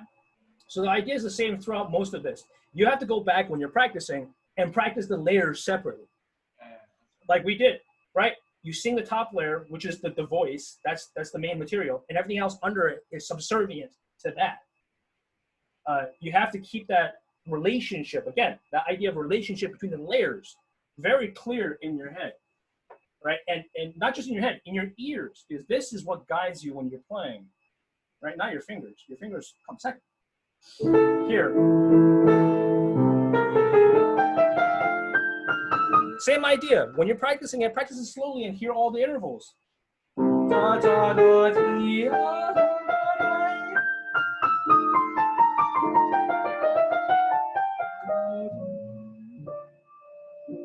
Understand? Now, I'm not asking you to play it that slowly, but when you practice it, you must hear how everything, it's all of this, these kind of lines. Music is only expressive when it has this changes of direction, these changes of interval. That's what makes it beautiful. And when you bring it out, when you hear it, you'll bring it out. If you don't hear it, there's no way you can bring it out, right? Now, be very careful. This coming up here. It's only an odd tempo. I mean, it's first of all, Yeah. where's the so-called tempo change? Tempo change. Because everybody, this is like a thing that everybody does. This is the we call it the metagame of this piece, is that we have this huge accelerando, which, I mean, it has a piumoso, a sempre piumoso. That does not happen until measure 45. By measure 45, you're in a completely different tempo. Yeah. Now, I'm not saying don't agitate, don't get more, but I'm saying hold it back a little bit.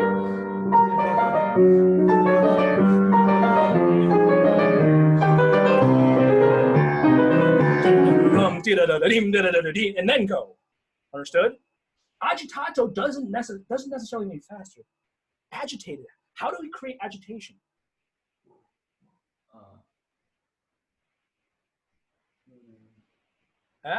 See, these are important questions to ask yourself. I'm not going to give you the answer to that one, but think about this. How do you create agitation in music, okay?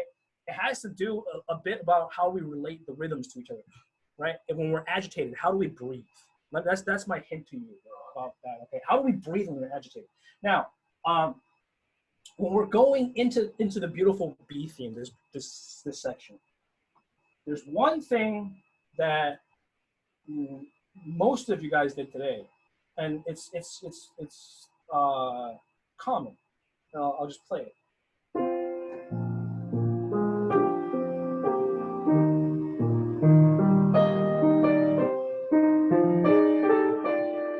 What am I doing?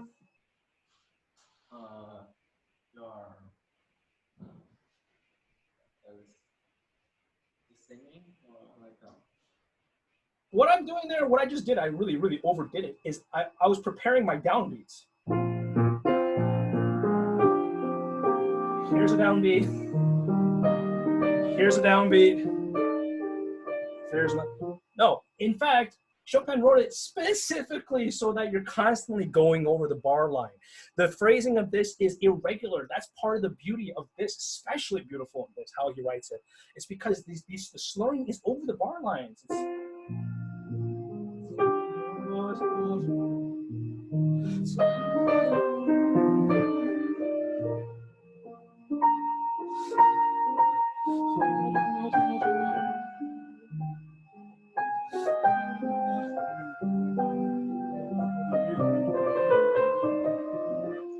You understand? In other words, I don't want to hear 1, 2, 3, 4, 5, 6, 1, 2, 3, 4, 5, 6, 1, 2. No, it's not that, right? So in fact, can you just play me the right hand here? Because this is the important, this is the melody, this is the voice, right? From right there. Play just the voice part. With one hand? The right hand, with the melody.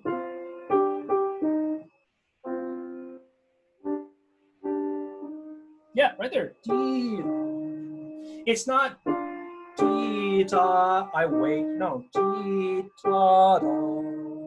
It goes.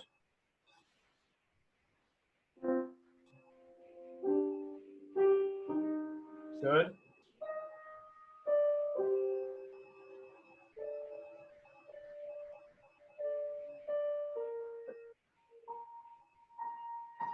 Yeah, there, exactly. Yes, there is an accent. There is an accent, but it's not dee da dee da da. He specifically avoids that because the left hand does break the slur there, right? It has to keep going.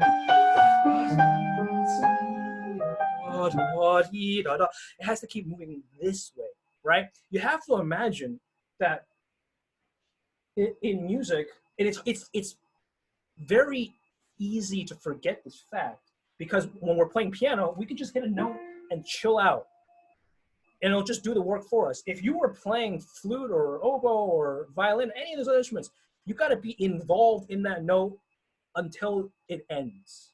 Yeah. You're singing, same idea. Da, I have to be involved until here, right? Same idea here with these notes. They have to be involved until the very end. And then you have to keep going. You have to, there's that push, right? Just like your bow, or just like the breath when you sing or play woodwind instruments, there's that inevitable push of pacing, of pulse in the music that pushes forwards. But it's consistent in the note. It's not da, dee, da, da. You understand? Dee, da, da, da. This is consistent. I imagine if I'm pushing you forwards through the music, okay? Play the right hand again, please. We're unfortunately running out of time. Play with both hands? Yeah, both hands.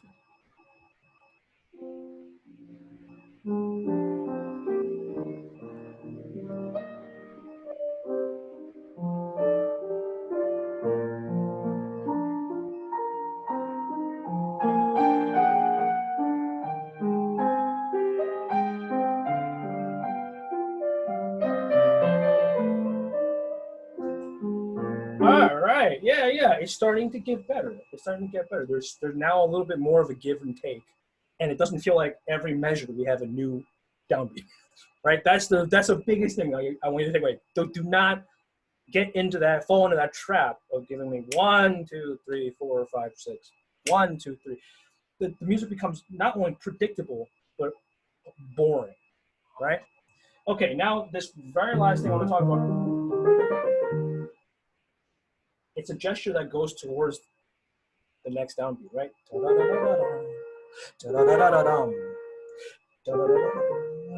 And then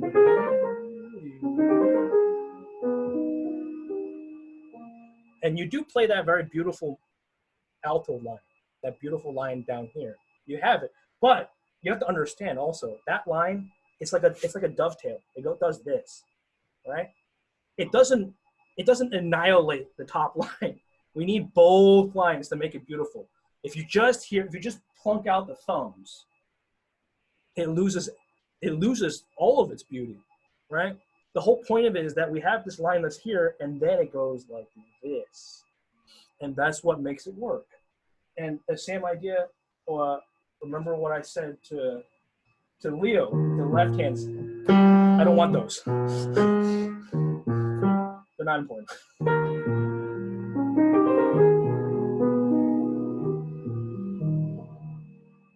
That's beautiful because now I can hear both lines doing this dovetailing. Understood? Okay. Last couple of things. For the middle section where it's hard, when it's with all the fast notes and stuff, same idea when you're practicing slowly. It's not just slow. It's not slow. Slow, again, I tell all my students this. The only definition of slow, there's only one definition of slow. You know what the one definition of slow is? The speed where you can guarantee me 100%. Oh, okay. That's always the only definition of slow. There's no metronome marking that is quote unquote slow. Understood? The whole thing is like you have to play it right a few times. When I say right, I mean with all of the phrasings, with all the dynamics, all that stuff slowly. So that's the whole point of slow, right? It's to give you the time to process the information. There's just a ton of information. There's too much stuff going on. That's what makes it hard. So then you take it slower so you can process all of it and do it properly. Understood? So when you have all this this kind of stuff, listen to how it moves. Yes, it's a lot of stuff in the fingers. But it's even more stuff for your ears to do. And if your ears can hear every single movement, oh, it's an octave, oh, it's a tritone, and then it resolves in, that kind of stuff, then your fingers can play it even better, I promise you. So start here to work on this. Do not allow that panicking, oh, there's so many notes. I know that feeling. Do never practice with that feeling in mind, because let me tell you, it will make it worse. Sometimes there is practicing that will make things worse. That kind of practicing will make this kind of passage worse. Okay? Now, as for the coda, same idea as the entire piece. Figure out what is important. What notes are important? Again, not every note is created equal. We have important and we have more important. So we got to figure out which ones are more important, okay? Hint, bass notes, right? Almost all of common practice music, tonal music, is based on the movement of the bass. That's what creates the foundations. That's the basement of your house. If you think of your music as a house, that's the basement. Those are the foundations. You need to hear that. Each bass note moving and going through the bass notes. Understand? And the stuff on top, yeah, there's a lot of it, but there's also a lot of it that's less important. All right? Listen. Okay? So which ones are important, which ones are not important. Okay? Good. All right. Yeah, my pleasure. So, guys, I'm sticking around for a bit after right now. We already have some questions from Braden and Verity. So if you want more time, then just type it to me in the chat or whatever, and we can work it out. Okay. All right. So, and thank you all for joining me for this. It was a lot of fun for me, and keep practicing. Keep practicing, but it's always with the ears. Okay, always with the ears. Okay. Verity, you have a time constraint, right? So, Braden, do you mind if I start with Verity? Yeah, that's fine. Okay, great. Okay, Verity. You are still muted.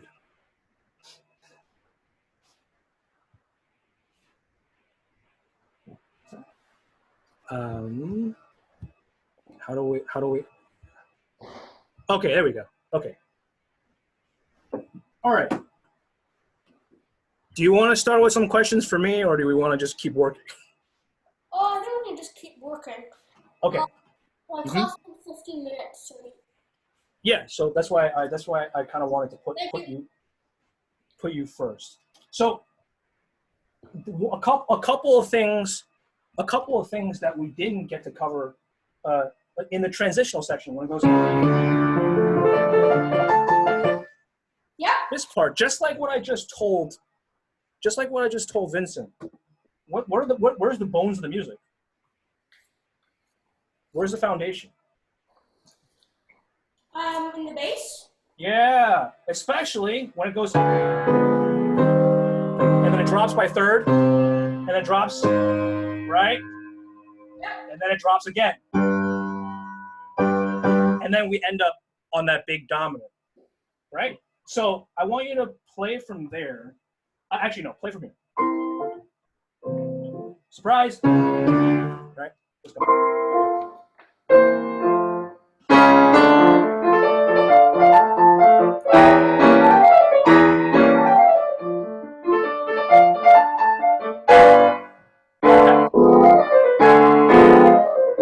Okay, better. But be careful that your long notes, they still go somewhere. This still goes to there. Right? And the same thing with these on the top. I need to hear that connection between that B flat and that A. Right. Right. There's a connection there. Let's try it again. From here? You can just go from there.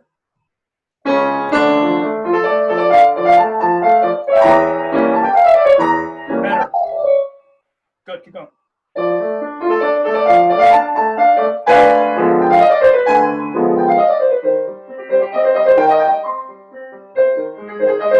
Nice.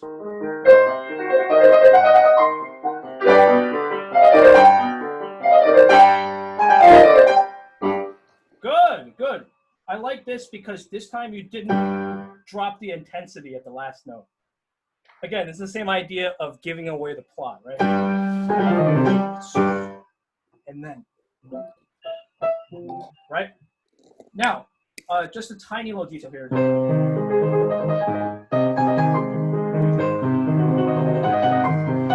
I wouldn't drop as much there because this is your highest point of tension.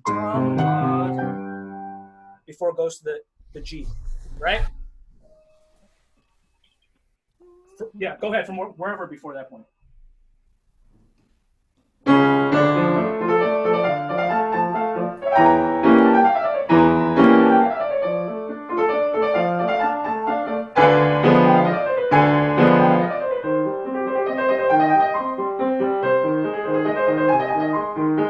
A flat, A flat. Good. Keep going.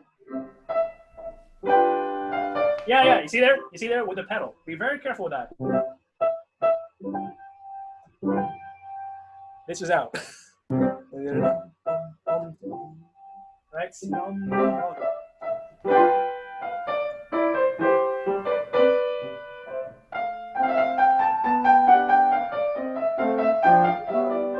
Good.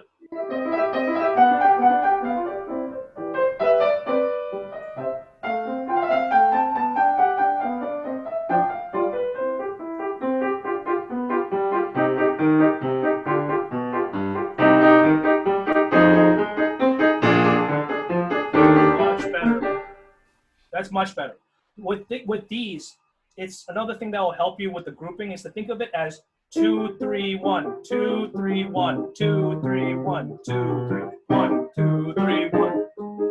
So it gives it that off meter feeling because we don't want to feel 1, 2, 3, 1, because again, that's kind of boring, right? So can we go from right there?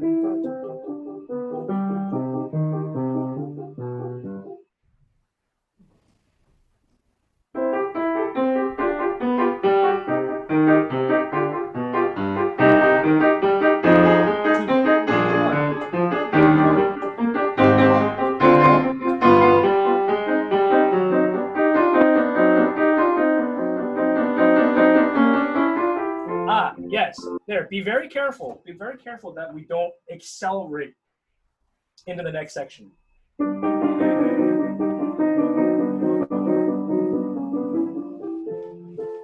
It's a relaxation. We're going from a relatively intense section, right? We had an intense, also a sequence, which accelerates the harmonic motion forwards.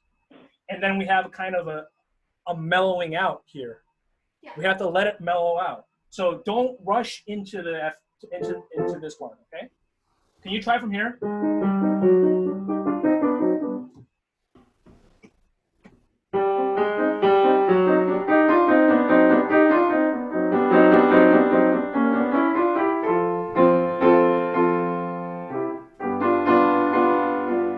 Good. Now with these vocal. It's yes, they're all moving, but there is a hierarchy. Again, always a hierarchy of importance. And to hear that,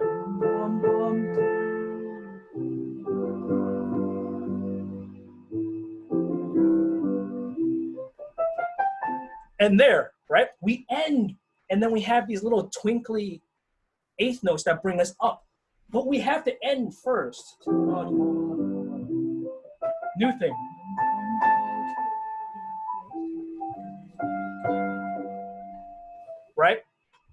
Try.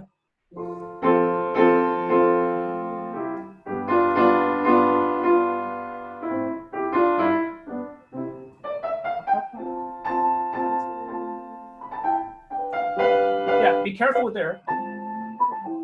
Be careful that it doesn't get thrown off. It's not sharp. It's as if you're just allowing it to come up. Yeah, better.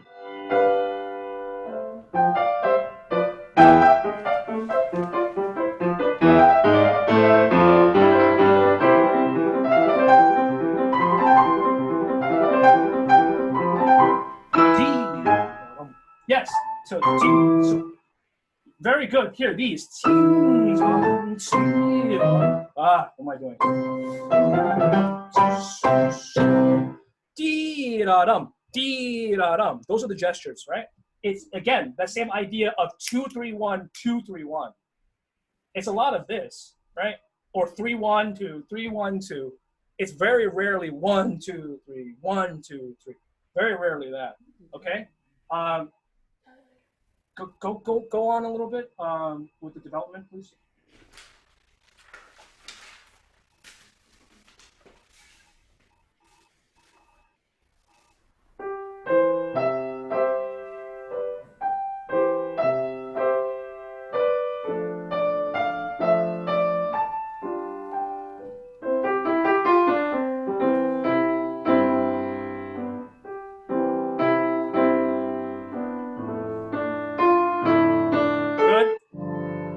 Now, be very careful in the left hand here. We do have differences, right?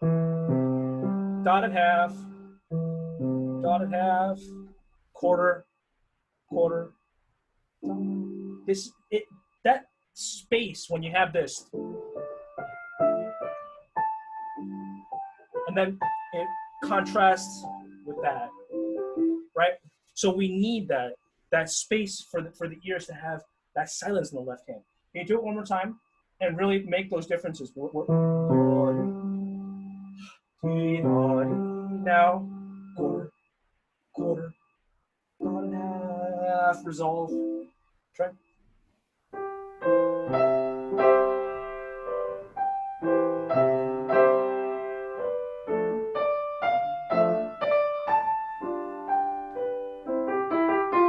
Good. Yes, I like this.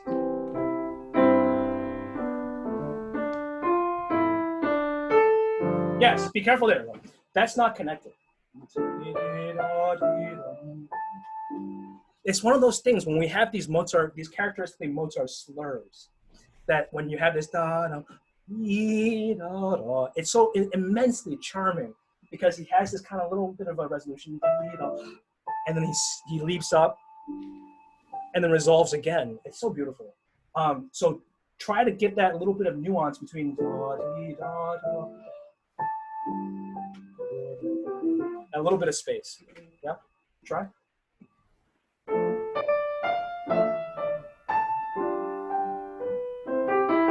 Good.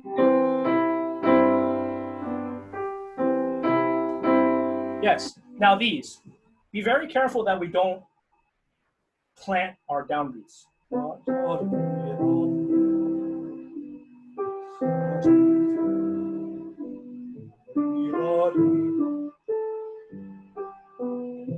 So as you see, when I demonstrate, I'm playing around a little bit with the tempo. If you put a metronome to me, I would fail miserably.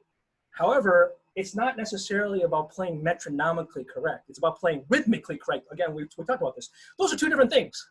Rhythmically correct and metronomically correct, not the same thing, right? So same idea here. We don't want to prepare these too much. Now this needs a little bit more time. Try.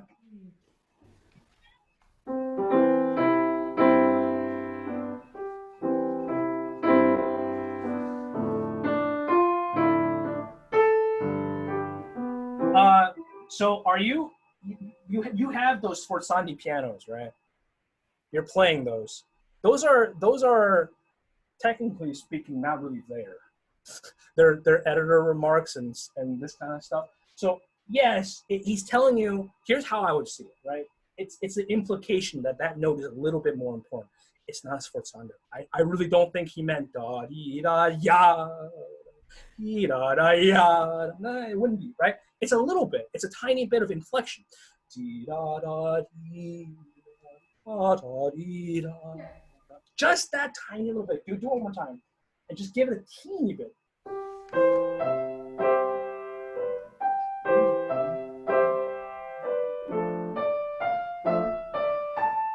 Much better.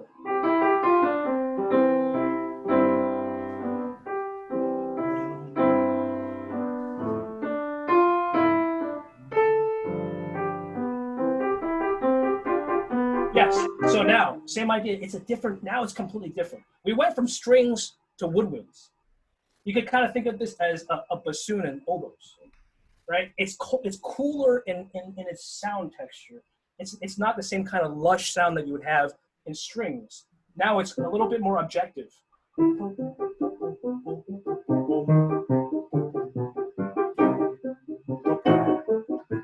It's a little bit more cool, right? So you don't need to dig as you did with the previous ones. Just a little bit more bouncy. Can you try from right there?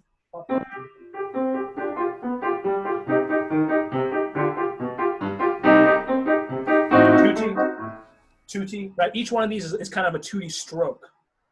It's not louder, you just have more instruments. Can you try?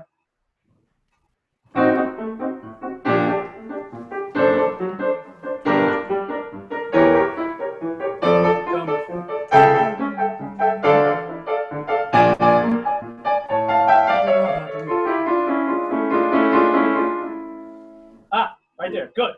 This was better. You led into the downbeat, which I liked. That's really nice. Silence. More silence. And then you have this.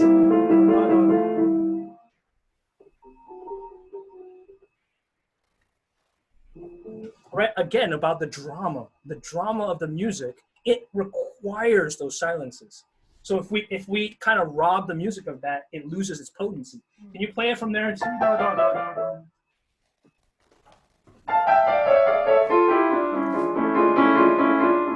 Silence. Silence.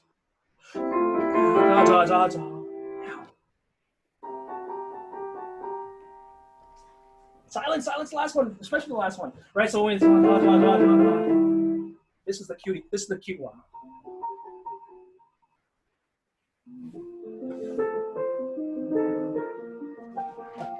Right? So again, do right there from the forte.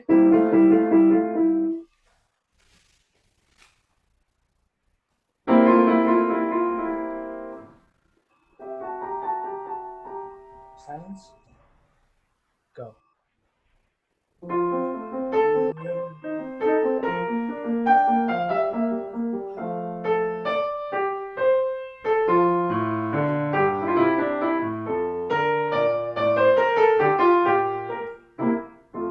Yeah, be careful. Again, I mentioned that earlier too. Be careful with the timing there. Ah.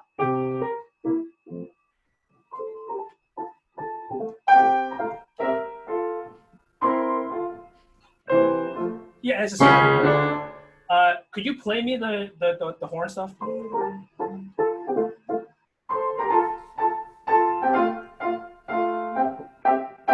Yes. So it's that timing here. After the dee-da-dum, between the first and second beats. Dee-da-dum, bum, bum. So if you think about it, 3, 1, 2, 3, 1, 3, 1, 2, 3, 1. Right? If you partition the rhythm that way, it makes it more dynamic. Can you try that? Da-da-dum, da-dee. So make sure it's the second beat that's the softest.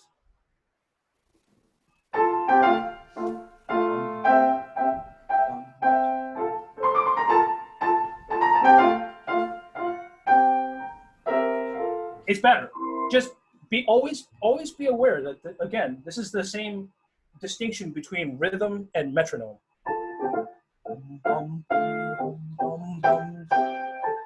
You see, I play around a tiny bit with where I place those quarter notes. They're not exactly 1, 2, 3, right? Doesn't have to be. 3, 1, 2, 3, 1, 2, 3, 1. A little bit like this, right? Almost waltzy.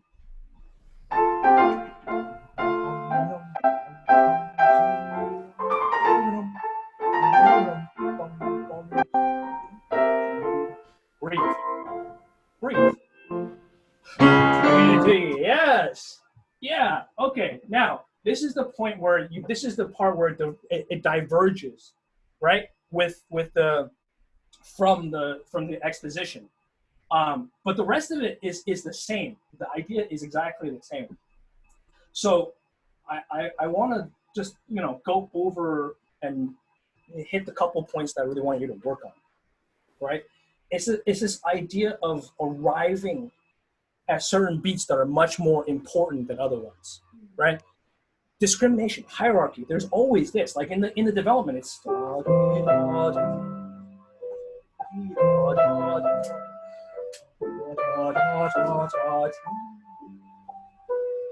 when you hear those, you know where they are, right? Because usually they're dissonant.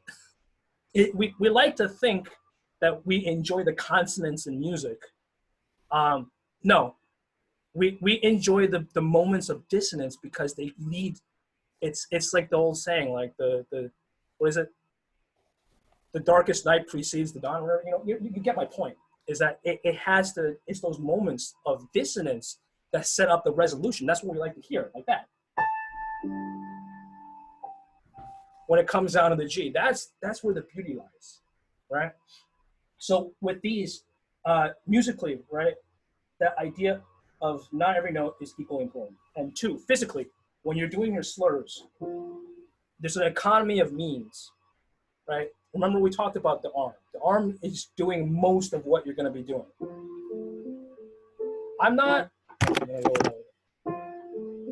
There's nothing going on. It's actually very simple. I only move when I need to move. It's like the idea of when I'm singing, right? I go da, ya. I change my vocal cords only when I go up to the A. But if a lot of pianists, they'll play da, D. There's that space where they're not interacting with the piano, which you can get away with because of pedal or whatever nonsense we have as pianists, that you would just not flat out not be able to get away with it on any other instrument, right? That involvement with the key. Make sure that you're in the key until you're not in the key, right? Note, right. So there's no transition. It's note and then the next note, note and then the next note, right? Yeah. Good. Any questions? Nope. Awesome. Well done. I always look forward to hearing them. So. Thanks. Yeah. Yeah, my pleasure. All right, hopefully see you soon again. Yeah. I hope so too. Yep. Okay. Thanks. Yep. Bye. Bye. Okay, Braden. All right. Let us pull this up and let's keep trucking.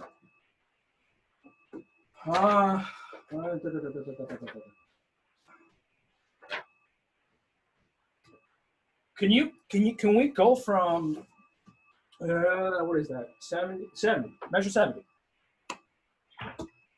70? Yeah, 70. You got it.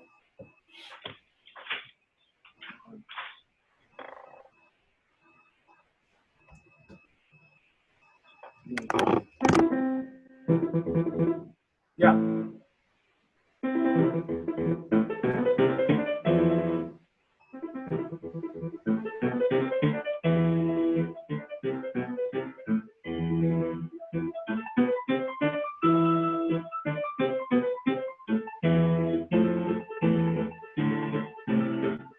Yeah. Okay. So be careful. Be careful with the planting. The sforzando is this. It's a sharpness, right? He's drawing attention. It's a flash of light. It's not heavy. It's not bum bum beam bum bum ba romp, right? Again, you're kind of giving it away by doing that, right?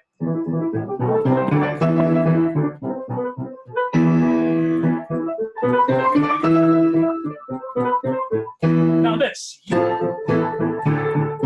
Be careful with the pedaling, so it doesn't sound like. So when you played it, it sounded like long, short, long, short, long, short. Nope. Right?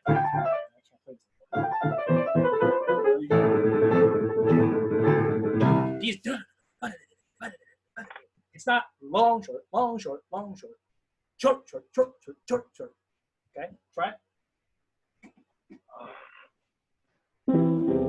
You could just go from here, right? So the last beat of that measure.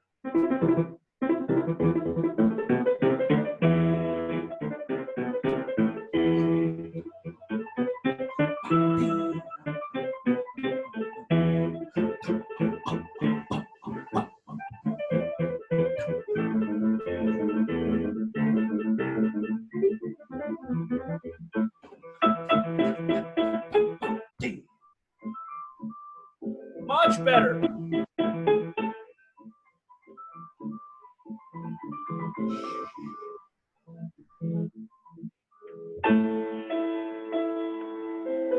Yeah. So forte, and then an upbeat, and then a sforzando. What's louder? Of those three notes, which one's the loudest? The second E. Yeah. Which one did you play loudest? Yes. You look good. Good. You're listening. Excellent. Don't do that.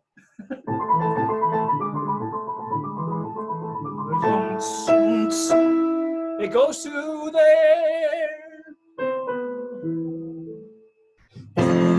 Surprise, right? Can you go from the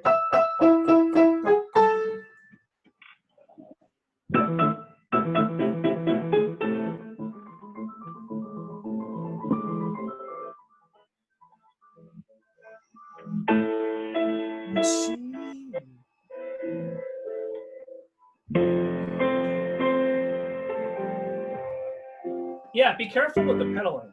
Remember, it's an on-old piano which had very much less power and it wasn't cross-strung like the styling is. So we can't really pedal the same way. We can't just nail it and hold it down, right? So where does it say piano? A bar and a half in, right?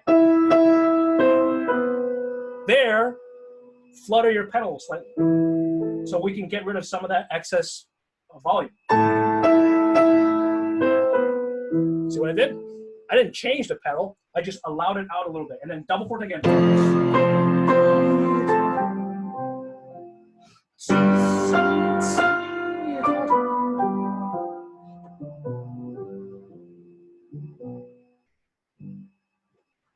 Again, don't give away the plot, right? Don't give away the plot, especially there.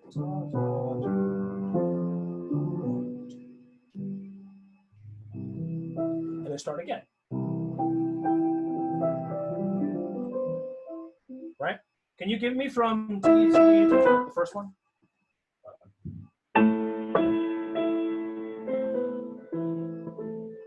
Better.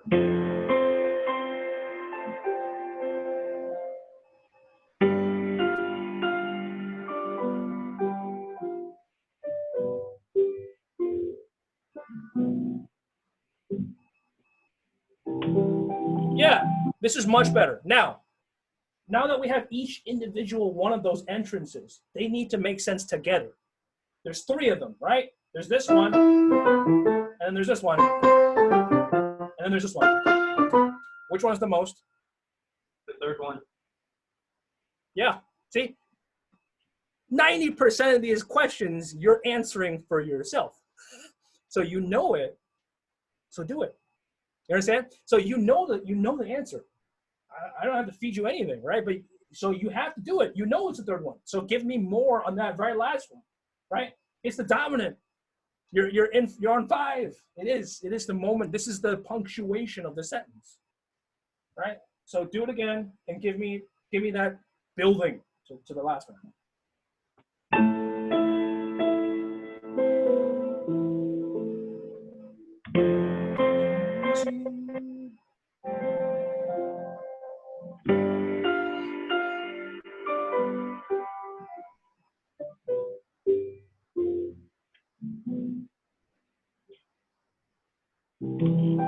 Good. I would not slow down that much though, because you haven't even reached the C section of the rondo. We're back to we're ABA. We're back to A. So you have a long way to go. Also be careful with that. It's not 1, 2, 1. It's 1, 2, 1. Not too much time. It's an upbeat, right? It's 2, 1. Not 1, 2. There's a difference. Do the last one. Do the dominant.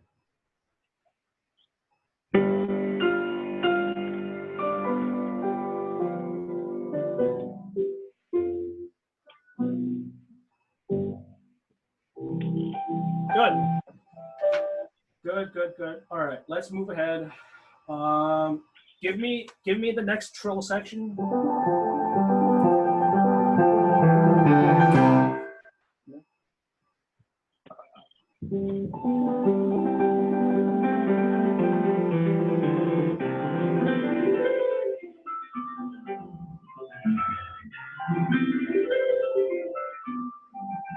Yeah, it's better. You know what will help you with this stuff? Don't hold it out there. Don't think that you're going to play it like this. It's holding it down. It's just not going to happen. Physically, it's not going to happen. You're pedaling. So swing your hand. I'm playing this piece for 15 years. Let's go. Try from there. Just the right hand and give me that. Where you're swinging and you're not holding.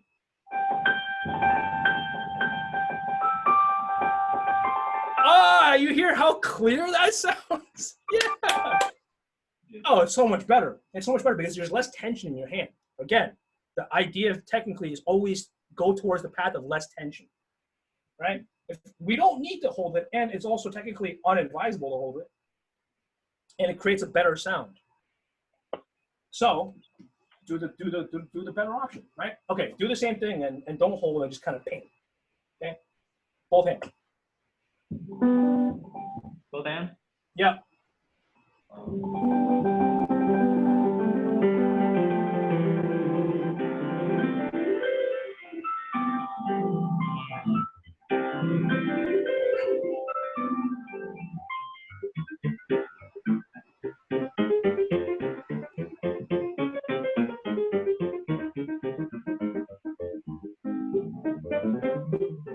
Yeah, okay, so this is one of those kind of problematic, it can be a problematic section, right? Because the same thing, literally the same figure happens in a bunch of different keys.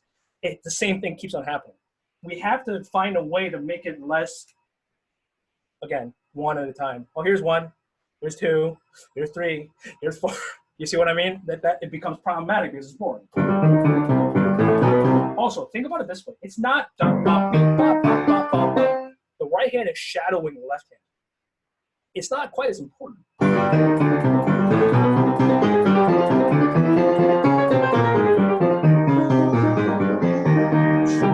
understand? So that the left hand can create the line, the left hand, and the right hand is shadowing. Again, levels, right? Levels, there's a differentiation of importance. Can you try it?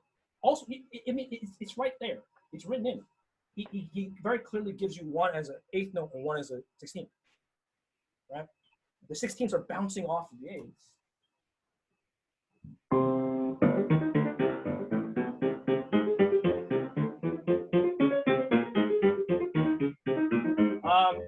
Yes, I would not make it so staccato.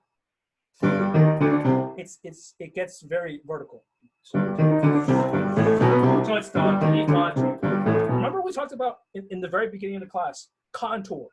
Where does the contour of it change? It goes and then it jumps other direction, right? Da dee da dum ba ba bum. There's two different contours there. You gotta bring it out. Play me the left hand, just dum. And in fact, just do what I did. Separate those two things out. Yeah, again. Da dee da dum. Da. So right now you're playing. That D is a little bit too late and a little bit too loud, so it creates that beady feeling there. Okay. Yes. Yes. Yep. Yes.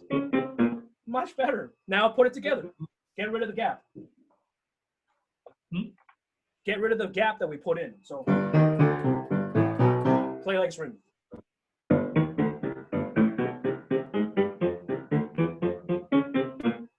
Yeah. Okay. Yeah. Now we're talking. Add the right hand.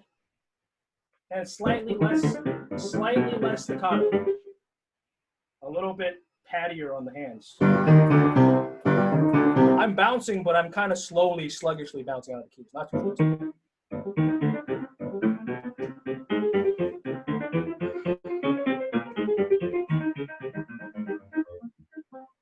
Yes. Now, here, there's just a metric boatload of notes, right? Which ones are important? Not sure. Well, which hand? Okay, let me simplify it for you. Which hand is more important? Right hand. Yes. So give me more right hand. I had to laugh at that, Larry. I'm sorry. It's fine. Like these things, they're runs. They give you contour. The run is about the contour. The right hand is motivic, right? We've already just established this.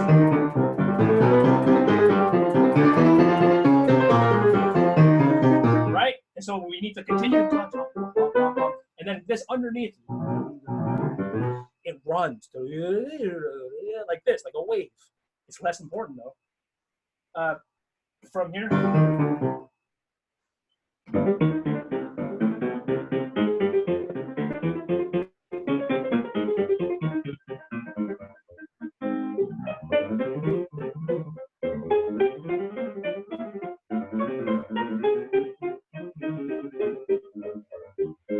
Okay, good. Yeah, it's all right. Now the relationship between the hands is a little bit better.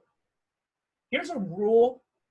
It's a soft rule. Don't, again, most of the things I say are the kind of, it's true until it's not, okay? But for 90-something% of the time, you'll recognize it's the rule of three.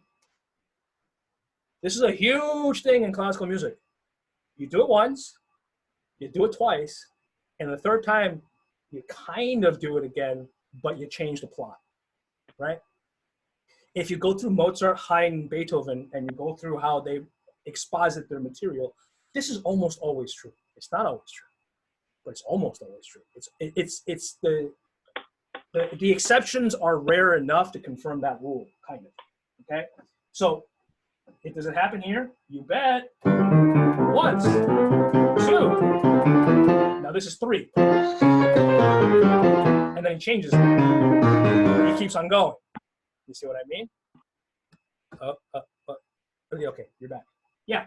So, and it's the same thing here. When the left hand starts the triplets, you have the same relationship. 1, 2, and the third one is the most important because it's the one that changes. So I want a little bit more on that interval, right? So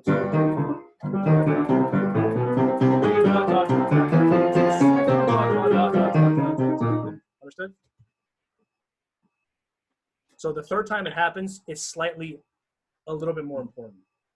Just do it again.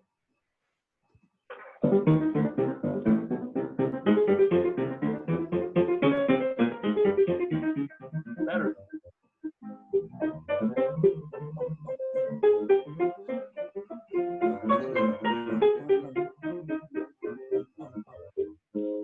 Yes.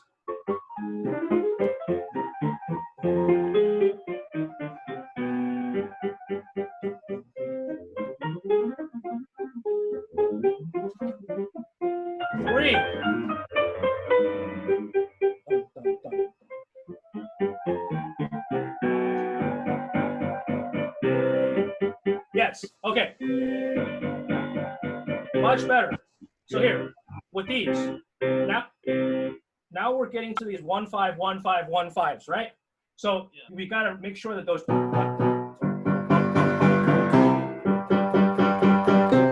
they're connected. It's not bum bum bum bum bum bum. New thing? No, right? It's oh, I can't play. That's one thing, and then it does it again. Bum, bum, bum, bum, bum, bum, bum, bum, bum,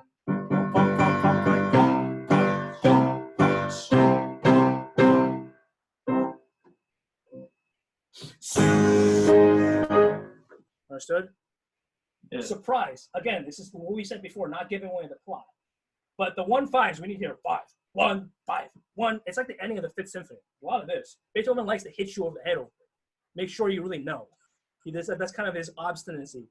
This is a really good case of his personality showing through in his music. There's that obstinacy that you will listen to this. You will hear the 5-1.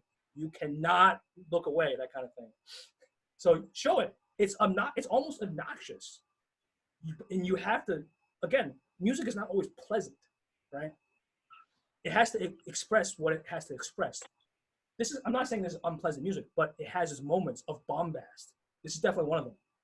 So we gotta get 5, 5, 5, 5, 5, 5, 1, 5, 5, 5, 5, 5, 5, 1, 5, 1, 5, 1, 1, 1. It's exhausting, right? It's exhausting.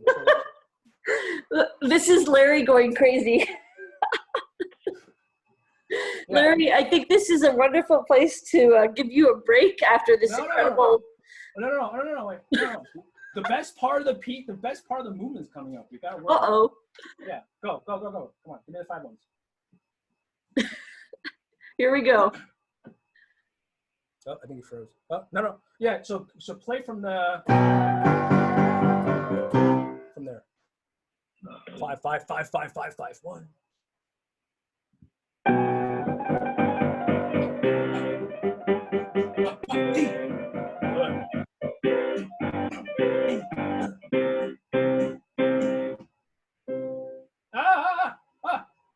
What happened? You deflated. It's like someone popped the balloon. Decrescendo does not mean all of a sudden softer.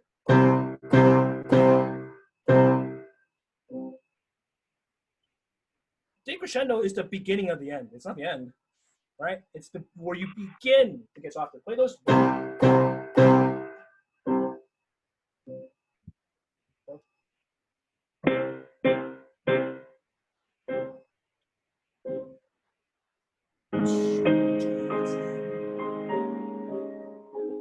Better.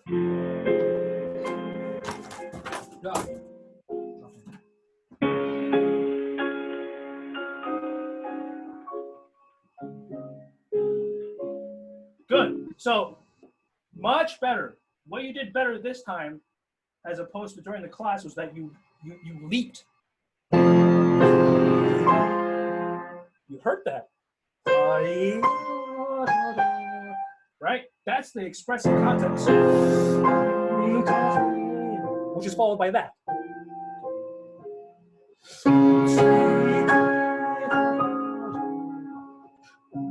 Now here is no time to slow down. Maintain the pulse, right?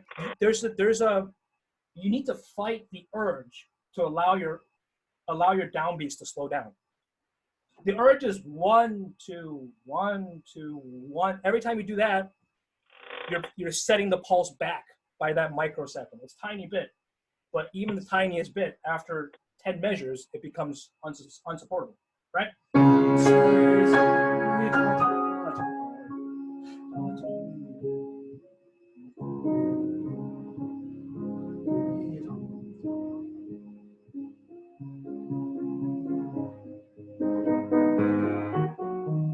So beautiful, this part. Okay, play from the dome beam. Yeah.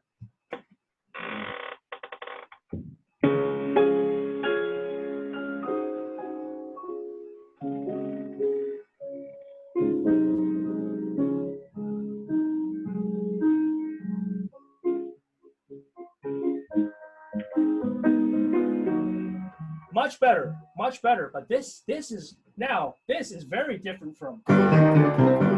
which has a very clear hierarchy. This one, not so much. There's two different roles. You have pizzicati in the bass.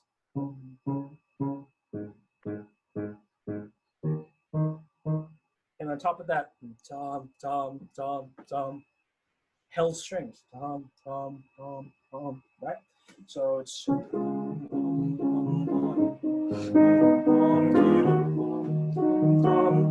so if we could, which we can't, on the piano, what I'm asking for is tom, tom, tom, tom. You understand? Tom, tom. As an up bow, you lean towards the frog as you get towards the end of the note, not the other way around. It's not a down bow. Tom, tom, tom. Right?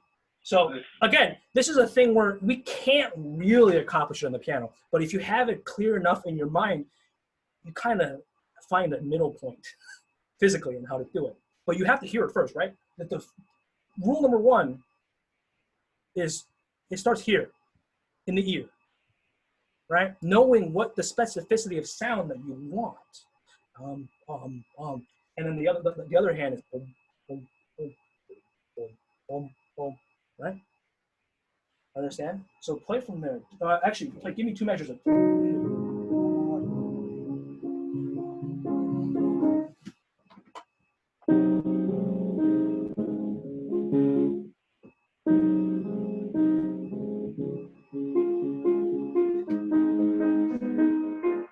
Oh, much better.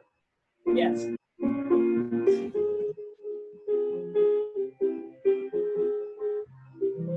Now, good. So we go from what's going on here? We're in D flat, right? We said, and then we go up to E flat, and then we go to F. And so we're sitting in F for a while.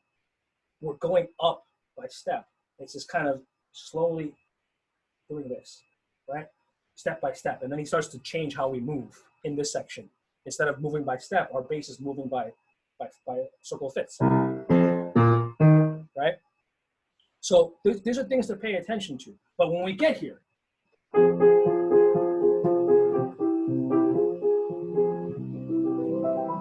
it's different. It's now completely different.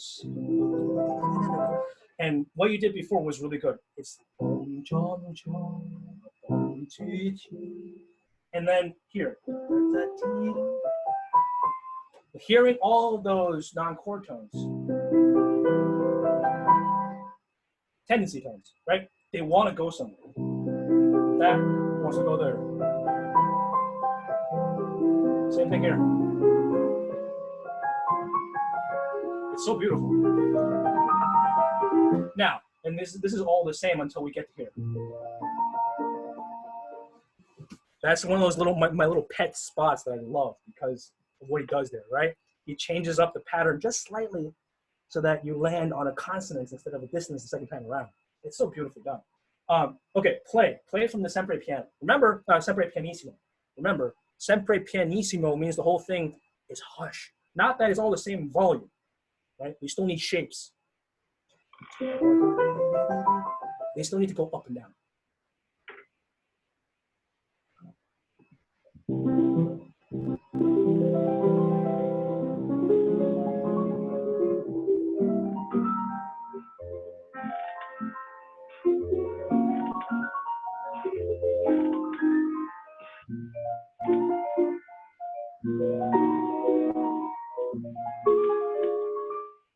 Yes, it's better.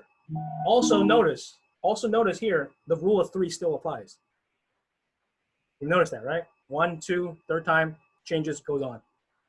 It's everywhere. Once you start looking for patterns, you start seeing them, right? Patterning is a huge part of music, not just music, but especially classical, the classical style. The classical style has a lot of patterning and how we deal with patterns. And once we recognize it, there's a reason why they exist, because psychologically this rule of 3 works. It works. Here, when we get here, listen to those. Now, yes, it's not, there's still decoration, but it's the forefront of our musical attention. So we want to hear especially there. So we go from these thirds to step motion. Whenever we change either direction or interval, right? These things, they create a difference in expression. You understand? Can you play from right there?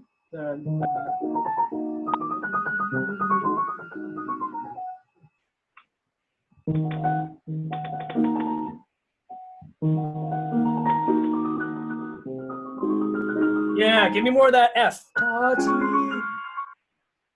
That second. It's the second 16th note. I need to hear it. Right?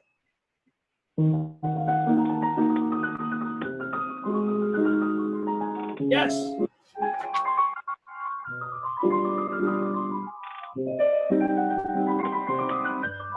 Rule of 3 again. Good.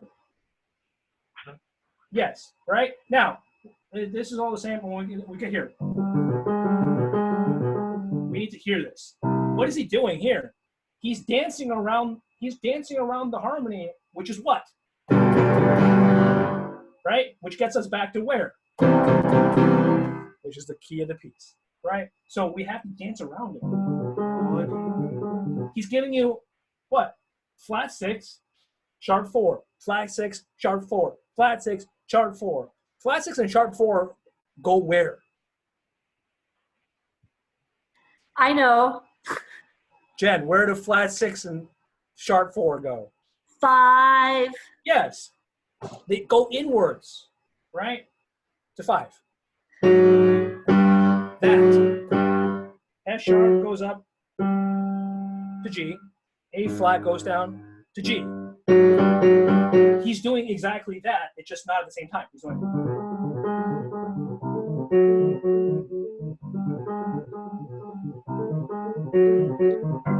And then he gives it to you, right?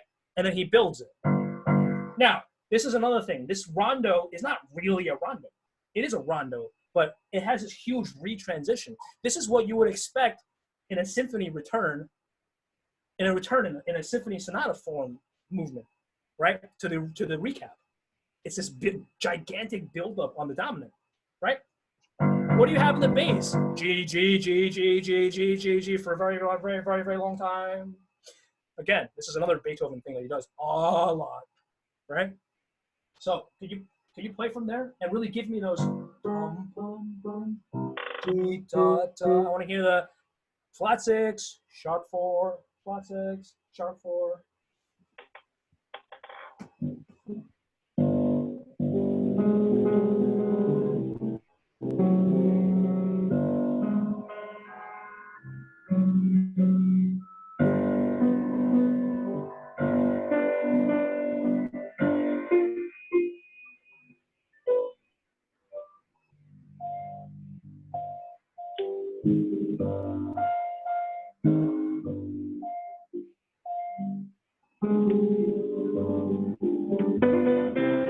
Yes, better.